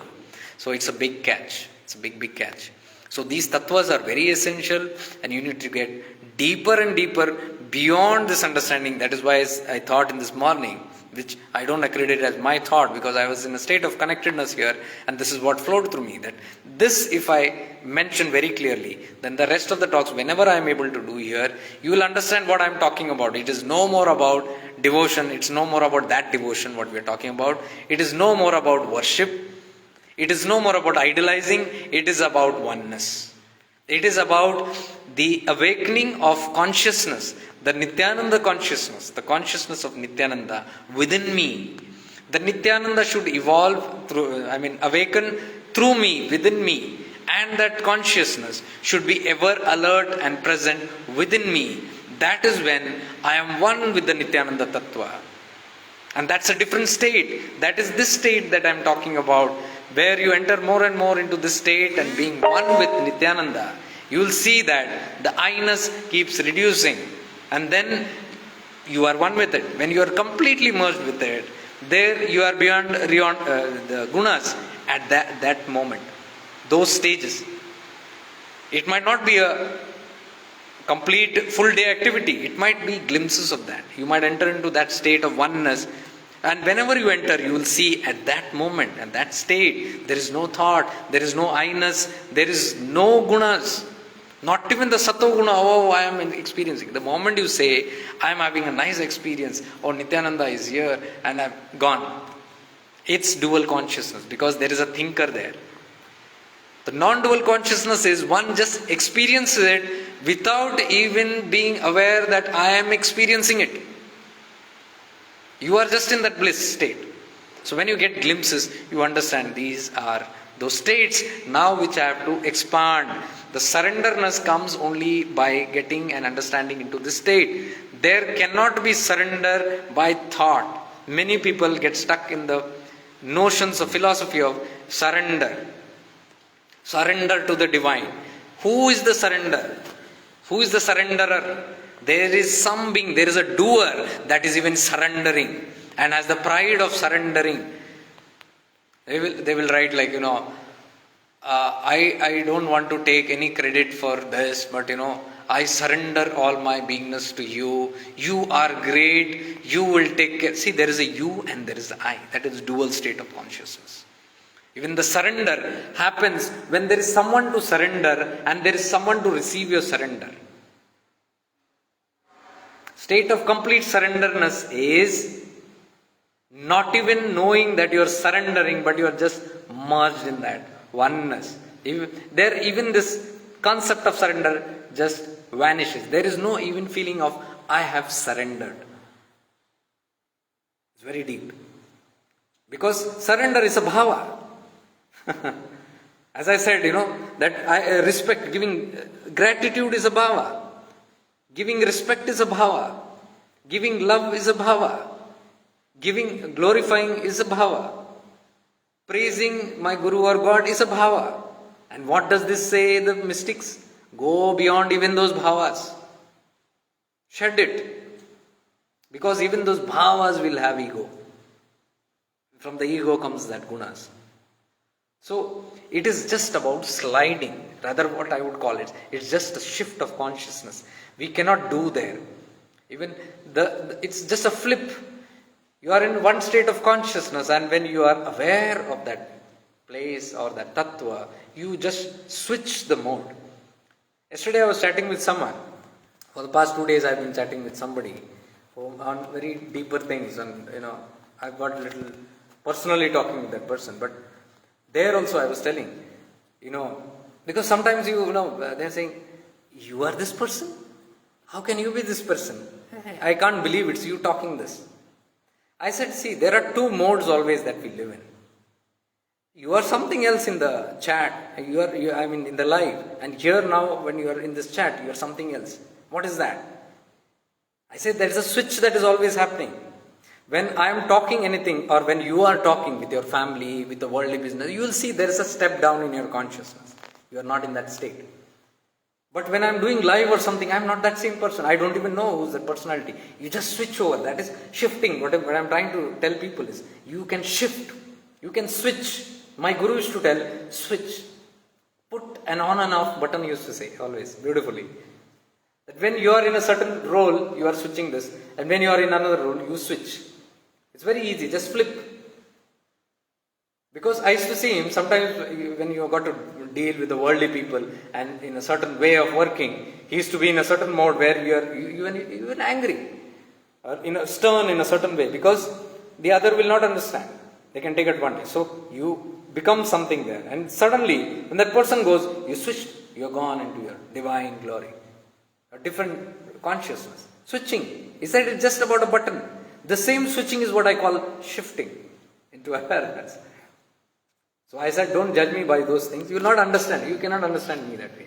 Or anybody in that case. Because we are constantly flipping in all states of consciousness. And the whole spirituality. That's why I say I am not a perfect being here. I am also practicing. But I am sharing my practice to you. Okay, so I am also seeker and learner. But I am just sharing this wisdom and how I do it. So the whole idea right now is, okay, now I am getting glimpses and I am switching there and switching here. That switching also should go. That switching will go. When you expand yourself in that consciousness and remain for longer time, then sometimes maybe you fall back and then you revert back. So there is a switching happening.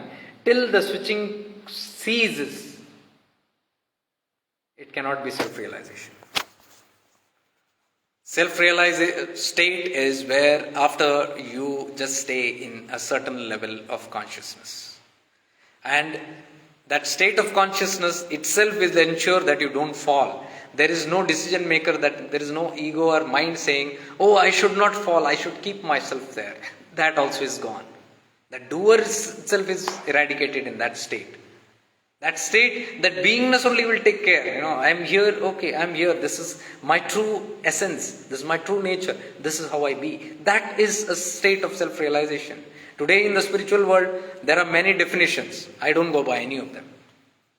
There are so many philosophies talking about self-realization is this and do this for that. I don't believe any of those. Even the state of perfection. After self-realization, the journey continues to a state of perfection. Nobody is perfect in this world. I always say that nobody is perfect. But there is a chance to become perfect. There is a moment where you can become perfect. Because there are perfect beings. These are perfect beings. Please understand. These are very perfect beings. They have completed their journey. Nothing more left. So our final evolution is towards this. It begins with this, what we are talking right now. It begins with shifting and drifting and all those things. But eventually, you should have in your awareness, that's not our goal. I am not fixing a goal that I need to do it. But I know I will lead there. This path will lead me there, I know. Who's the doer? I am not doing it. It will happen. All that I need to do is focus on my present activities, on how I do it.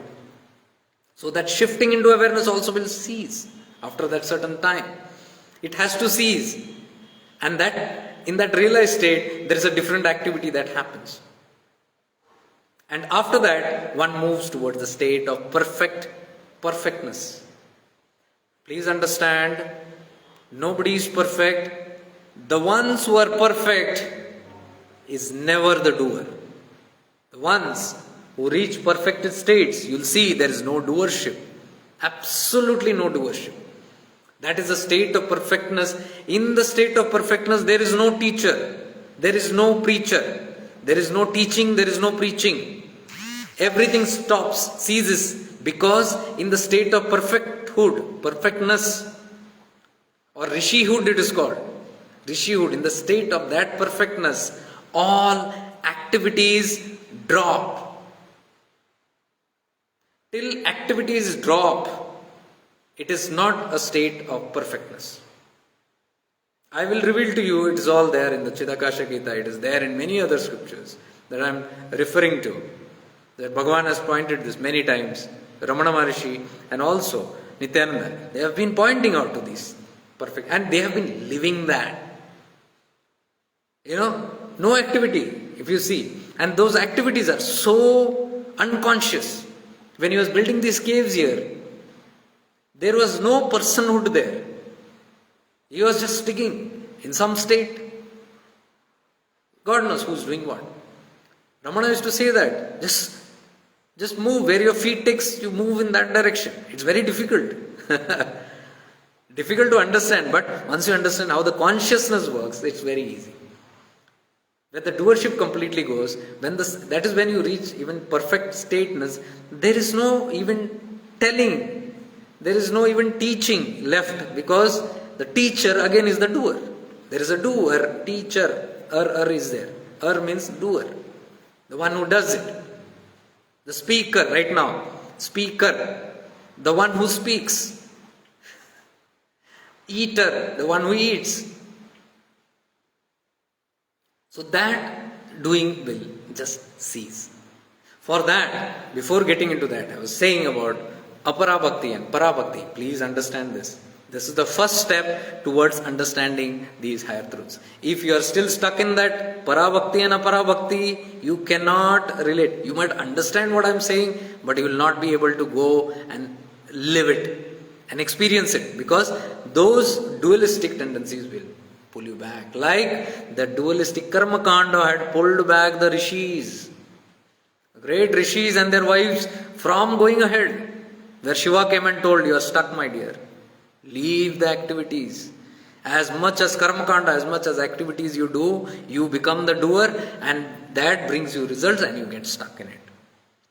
She was. I am not saying this because when I say people get triggered, oh, he is talking something. No, it is your shastras. Listen to it. That's what I'm saying. These are not popular because we are not ready for it. We're not ready for it. Again, I'm saying activity does not mean dropping all our work and just sitting idle. No. You are doing your work, but the doership is gone. That doer is gone. You are being a father or a mother, but that mothership and the fathership is gone. Because with mothership and fathership comes ownership. That ownership is gone. You can still be a father and mother because even he was a father to many. He is still a father to many. He is my spiritual father. But he is not the attached father. The one is the attached father who is always thinking about the son. What this, what that, and all the time, So he doesn't bother me with that. He's unattached. He says, I have given you the wisdom. I have given you the consciousness. You are connected to the consciousness. Decision maker is you. Till there is a maker in you, you will make decisions. You will create, you will destroy, you will be stuck in it. You will leave that makership, you will understand what is this tattva all about. So he doesn't judge. He doesn't judge anybody, you will see. This is the God principle. The God doesn't judge anybody. God is unconditional. There is no judgment. Absolutely no judgment. There is no attachment. That is why there is no judgment. When there is no attachment, there is complete, pure, unconditional love. You do this, I'm okay. You don't do it, I'm okay. You are bound by what you do and what you don't do. I am not bound by what you do and what you don't do. What I am bound as a spiritual father is to get you out of this muck. That is what the beings like this. That is what my Gurudev felt. That is what my spiritual father felt. You get out of this. That's all that they are concerned about. What you do, how you do, where you do, why you do. They are not bothered about because they are not conditional. They are not have these kind of attachments. Okay, so I'll just finish this whole phrase so that you understand what we are talking from. So here's what you are saying. So desireless bhakti is not for the enjoyment of worldly life or worldly happiness. This desireless bhakti, see, you can see in bracket it is para bhakti that I often talk of. This desireless bhakti is not related to nature. It is not related to prakriti. It is beyond the laws of nature. Are you getting this? This is what he meant to say. I'm sorry, 1 second.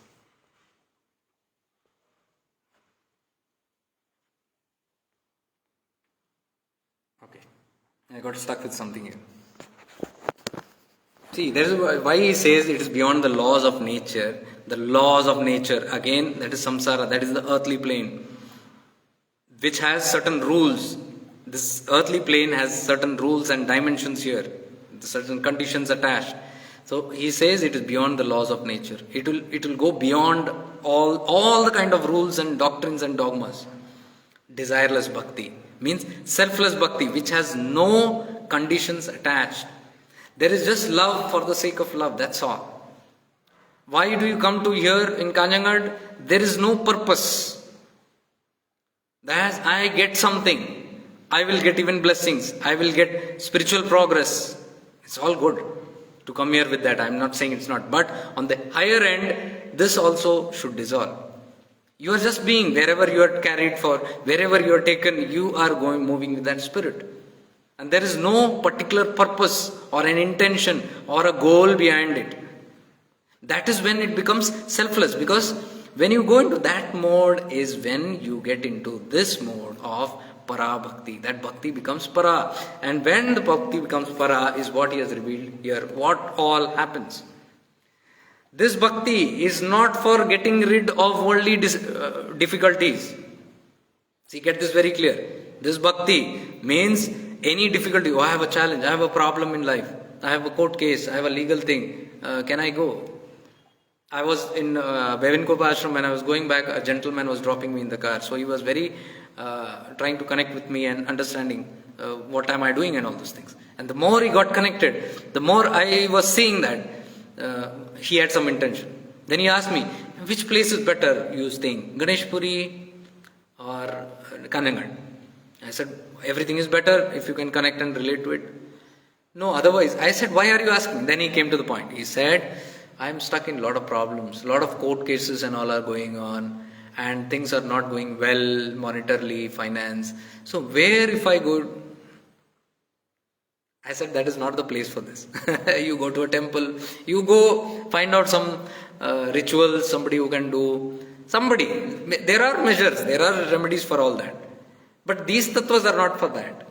And it doesn't mean he doesn't fulfill also. There are many bhaktas who come here, who go to Ganesh Puri and have their desires fulfilled.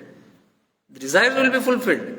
Even while Nityananda was there, all this was fulfilled. Houses were given, marriages were done, children were given, everything happened. But the final thing will not happen. And these people are sitting for the final thing. That is why Shirdi Sainath also felt disappointed and he said, what I want to give, the people don't want that. No, everybody comes here, but nobody wants to take what I am here to give. This exact word even Nityananda said. What I want to give, nobody has desire of taking. And they were to the point that they said, let's exit, let's move, there's no point. See, they also, when they come here to do this divine work, at a certain point of time, feel that nothing is going to work here. See the catch of Maya. Yeah?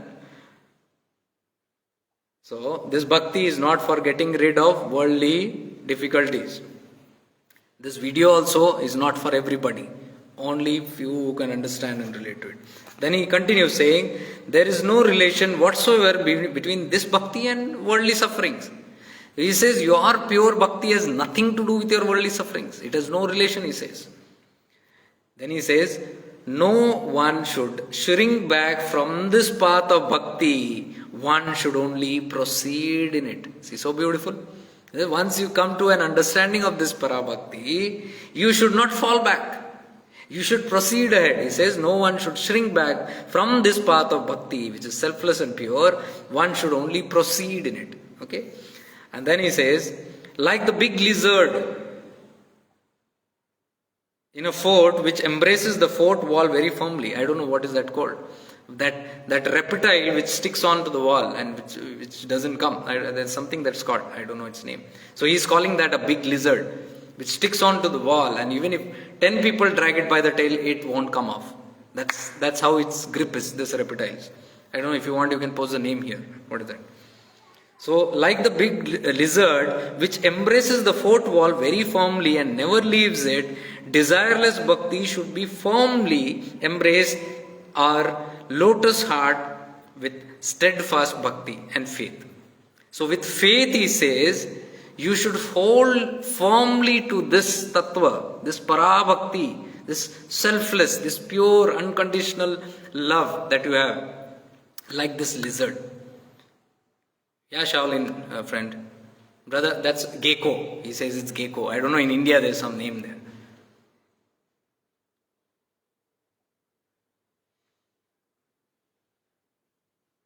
And then there is a lot, but I'll just read it. I don't want to go in it. It will expand the video. But you will get the idea of what it is. He says, bhakti by the path of yukti should be one with shakti. This is very deep, so I don't want to. I'll do this when I'm explaining the tattvas again in depth, because yukti means a skill, okay, and bhakti means the selfless devotion, and shakti means the force in us, the guiding force in us. So he is beautifully saying, bhakti, that selfless devotion, by the path of yukti. Yukti is sadhana, the practices. Yukti means a skill, an ability to do something. It can be this practice, this mantra jap, this meditation, that meditation. So he says, bhakti by the path of this spiritual practice should be one with shakti. The shakti that you generate, or the rise of consciousness that you generate with any of these spiritual practice should be united together. That bhakti unites these both. The Shakti that force should be moving towards this bhakti. I'll explain much more deeper in this. It's very, very deep.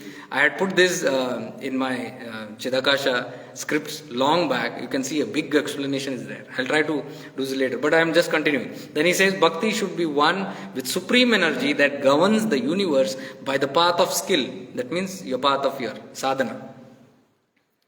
Let such a bhakti Let by such a bhakti the heart be purified of all the upadhis. Upadhis are all the vasanas, the tendencies that we do, the activities that I was talking. He says, let it purify and clear of all the activities. Let such a bhakti be free from desire. Let this desirelessness become strongest. Let the senses become quiet. See, there is a step by step he's saying, by doing with bhakti, you do this upasana, you get rid of all the upadhis, that is vasanas and all that. And then he says, let this bhakti become desireless. He's saying when you keep on doing this, it automatically becomes desireless. And then he says, let this desireless become very strong in you. No desires. And then he says, when there is no desire, he says, let the senses become quiet. That is the time when the senses become quiet. You cannot directly go and put down your senses. You do any spiritual practice, you can never shut down your senses. Senses are active because of desires. And nobody talks about becoming desireless. So these higher tattvas are hitting the root cause of all our problems. And then he says, let this bhakti in that giver of peace be unwavering. Let that bhakti that generates this kind of peace, let it remain unwavering, let it remain stable. This is real bhakti, he says. This is called Sat, the truth. You know the word of Sat Chitanand, Sat, truth. Truth means the eternal truth of who you are. You are not what you are imagining yourself to be. You are that eternal truth, that peace, that contentment, that pure consciousness. That is called Sat.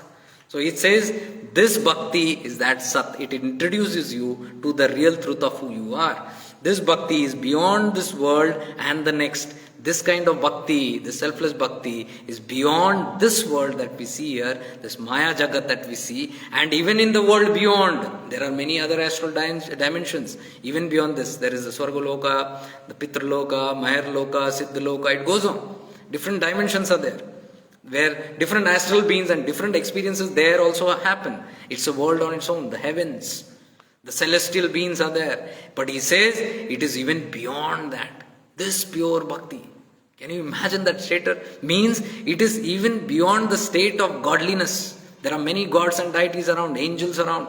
It is beyond all that. That bhakti transcends all this, even this loka and the next loka. And he says, this bhakti is nothing but the mind, the manas, filled with eternal ananda, which is sadananda. Sadananda, sada means always, eternal. This bliss, the bhakti is nothing but the mind is filled. He says that what is the repercussion? What happens? When you have this bhakti, the mind is always filled with eternal ananda, which he says is sadananda. When this bhakti is attained, eternal ananda results on its own accord. See, here we are not striving to get that eternal happiness. We are not doing all things to get there. He says, when this bhakti only is developed, pure selfless bhakti with no conditions attached, then this eternal ananda results on its own. It comes, the bliss comes on its own. The mind or the manas is filled with such ananda, and it is the seed of all such things. Such a manas or such a mind is one with Paramatma, who is the beginning of creation. See, he is going back to the source. This is what I call as returning back to the source. I did one live which was completely focused on returning back to source. This is the essence of that. See how you go back to where you have come from. Not by doing so many things. Simple things. And he has given a chain of how things happen just by developing this pure, selfless devotion. So the mind is subtle seed of all things. Let this be developed with discrimination. Discrimination means keep knowing which is right, which is not. Take what is right, drop what is wrong. When you keep on discriminating, when your viveka, the buddhi, the intellect grows very strong, it knows what to take in, what to drop in. My dear ones, this you will have to develop. This whole Chidakasha Gita is all about developing the buddhi. I'll read it to you as I can, because from here on I'm going to go deeper into the Chidakasha Gita. I'll have a lot of posts and videos on this. So you can understand this tattva is so deep. It talks only about two major things. About purifying the mind and the chitta by using your intellect, by purifying your intellect and reaching to the states. And the other is completely desirelessness, reaching the state of desirelessness, which one phrase has been revealed here. Just by developing parabhakti, you can reach into state of desirelessness. See how hard it is when we try to detach, when we try to throw off things. Our vasanas will not let you do that. What can do? What he is saying is, if you develop, if you shift into that awareness, if you just shift your mode, perception from this doership into that non-doership, that stillness, where you develop this kind of a pure bhakti, devotion, unconditional one, automatically what is not good for you will be shelved off. It will be dissolved. You don't have to sit doing a lot of things there, which can get you caught again in that. So he says, let this be developed with discrimination. Discrimination is your buddhi. Then the intellect becomes very pure, which is a part and parcel and the gift and the result of this true practice that we do in this spiritual path. It will result in viveka. It will know what to take, what to drop. Then you be engaged in anything, it will not affect you. If the viveka is not strong, you are bound to get caught up in the illusions. Like for example, if you are on the internet, if you are on Facebook, if you are on social media, if your buddhi is not active, you will not know what to take in, what to drop. You will not know what are your limitations of getting involved into things that can bring misery and karma to you. You can get involved in a lot of things if the intellect is not clear. And how does the intellect gets clear? If you shift into awareness, if you stay in a state of awareness, it works on the buddhi level. Awareness is always working on the buddhi, the intellect.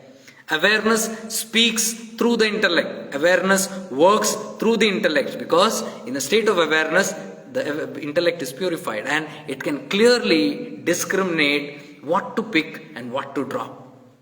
When you come to that position, which is why I am teaching so much of awareness, because that will reach you and operate you from that intellectual level where you are looking. Intellectual doesn't mean intelligence. It is not intelligence, please know that. Intellect is not intelligence. It is going even beyond intelligence. Okay. Intelligence is the work of the mind. Intelligence comes from your abilities, your talents, what you have gathered from the world, the wisdom, the knowledge that you have gathered in the schools and what the world has taught you. From there you use your intelligence to work, but not really sure whether it's a pure one. So when you go beyond this intelligence, where this intellect is, there it knows, not you. The ego, the mind will not know. If I am the knower, I am operating through my vasanas, through my tendencies, through my karma. Mind is full of karma. So if you focus on the mind and make the mind take decisions for you, it is going to create havoc in life. The whole Chidakasha Gita, I'll tell you, at least about 60% talks about this. Don't operate from mind.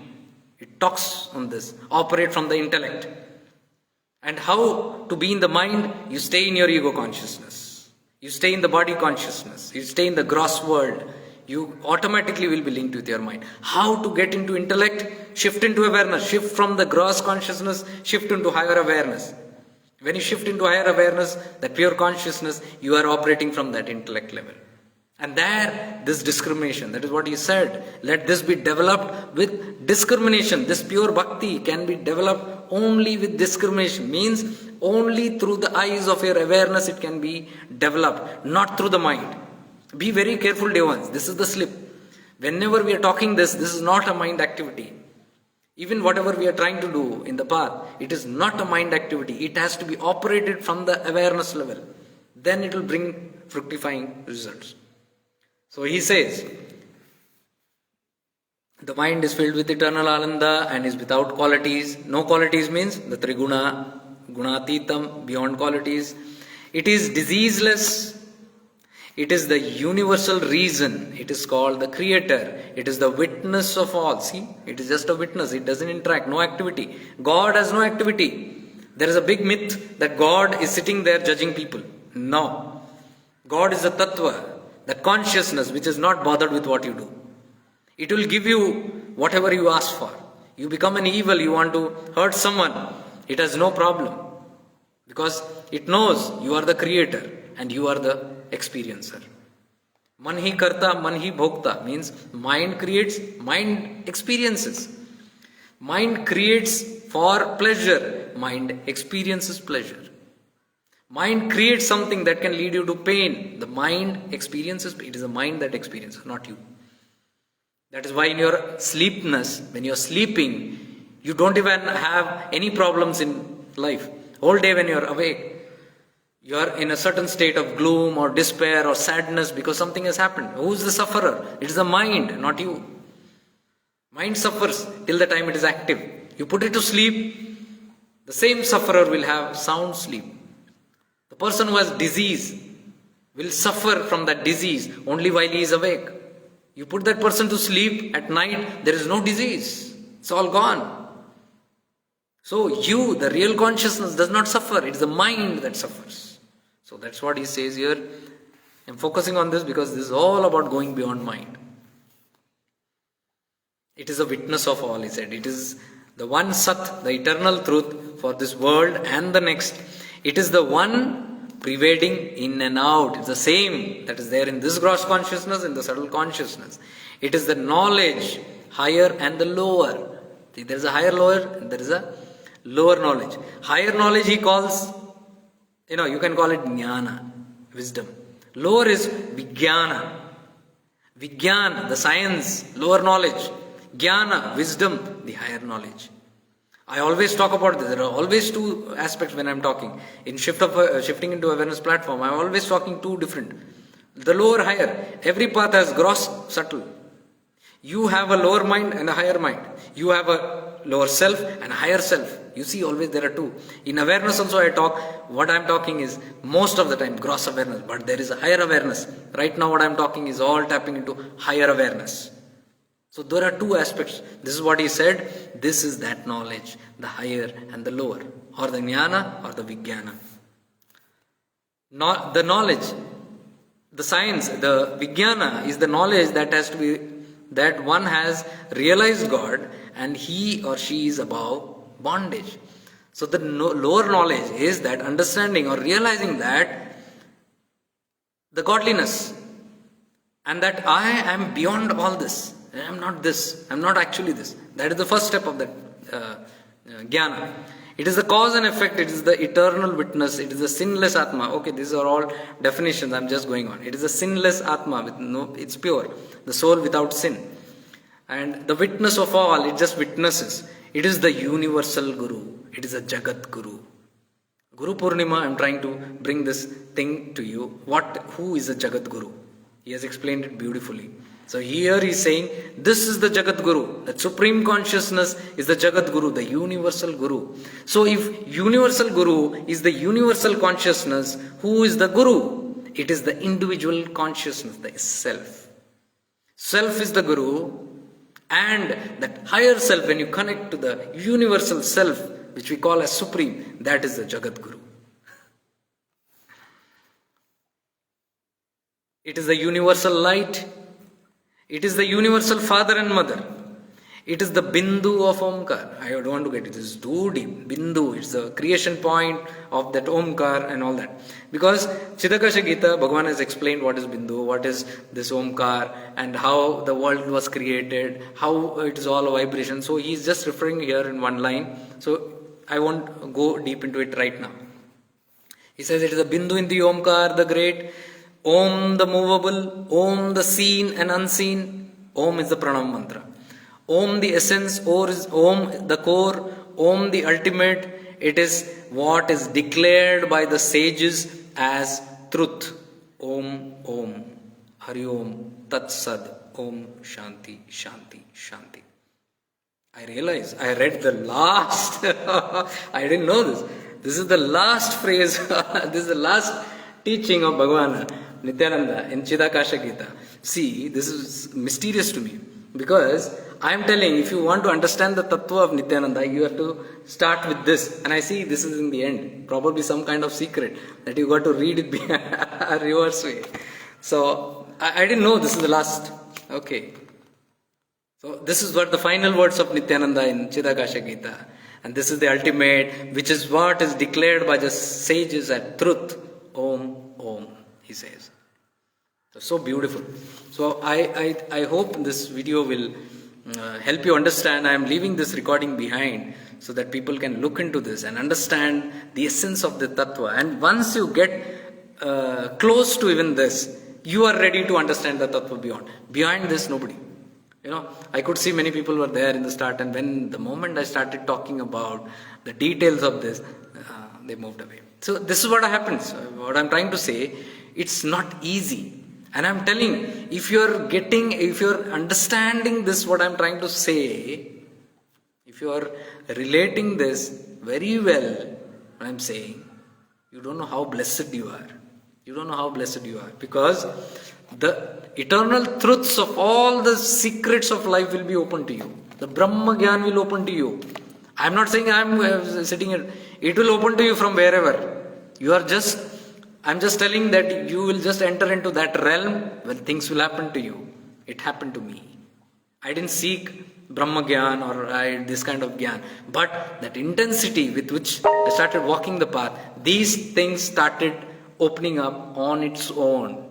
Everywhere I went, anywhere I went, only this was presented to me. And then I saw that my going, that my moving also is a part and parcel of that divine grace. And this is what I say, no plans, no mind involved. I plan this activity, I plan that activity, I plan my life, nothing. You're just a spontaneous being. Where it has to take you, what it has to do, it will do. Because you are all the time relating and trying to be in that awareness state. Trying to get in Sat, the mode of Sat. Trying to understand the eternal truth, the Sat. This happens in this manner. So with this, I think I'll take your leave. I hope you enjoyed this video. Do leave your comments here. And do leave any kind of queries or doubts that you have. I am here tomorrow, day after also, till Guru Purnima. I'll be reflecting completely the Guru Tattva, the beautiful insights of the Guru Tattva, involving all these mighty beings, especially the Chidakasha Gita and Bhagavan Ramanas also, which will take you directly into that heart space, which is directly within. It's all, this whole journey is within. Yesterday I was typing a post, I didn't post it, but I'm telling you, be assured that the whole journey, if you are moving within, you'll have it. If you're moving outside, you have all the glitters, you can still get caught up. If you have a Dridha Sankalpa, you might pass through this world. Dridha Sankalpa, very strong will that let me go outwardly and let me do, it can happen. But I'm telling you, there are still catches. There are many people who have still gone to that level and still got stuck without even realizing. I'm seeing that. Even that awareness is not there, I'm stuck in something. They say that this is the end and this is all. No, these people say this is not all, there's more. So, you just move from that level. Shift into this awareness. Be in your awareness all the time. Think and act from your awareness. And things will start spontaneously happening to you. With lots of love and gratitude to you also. Much divine love and light. This is me signing off from Kanhangad, Kerala, the abode of Bhagavan Nityananda, my spiritual father, our spiritual father, the Jagat Guru, Nityanandam.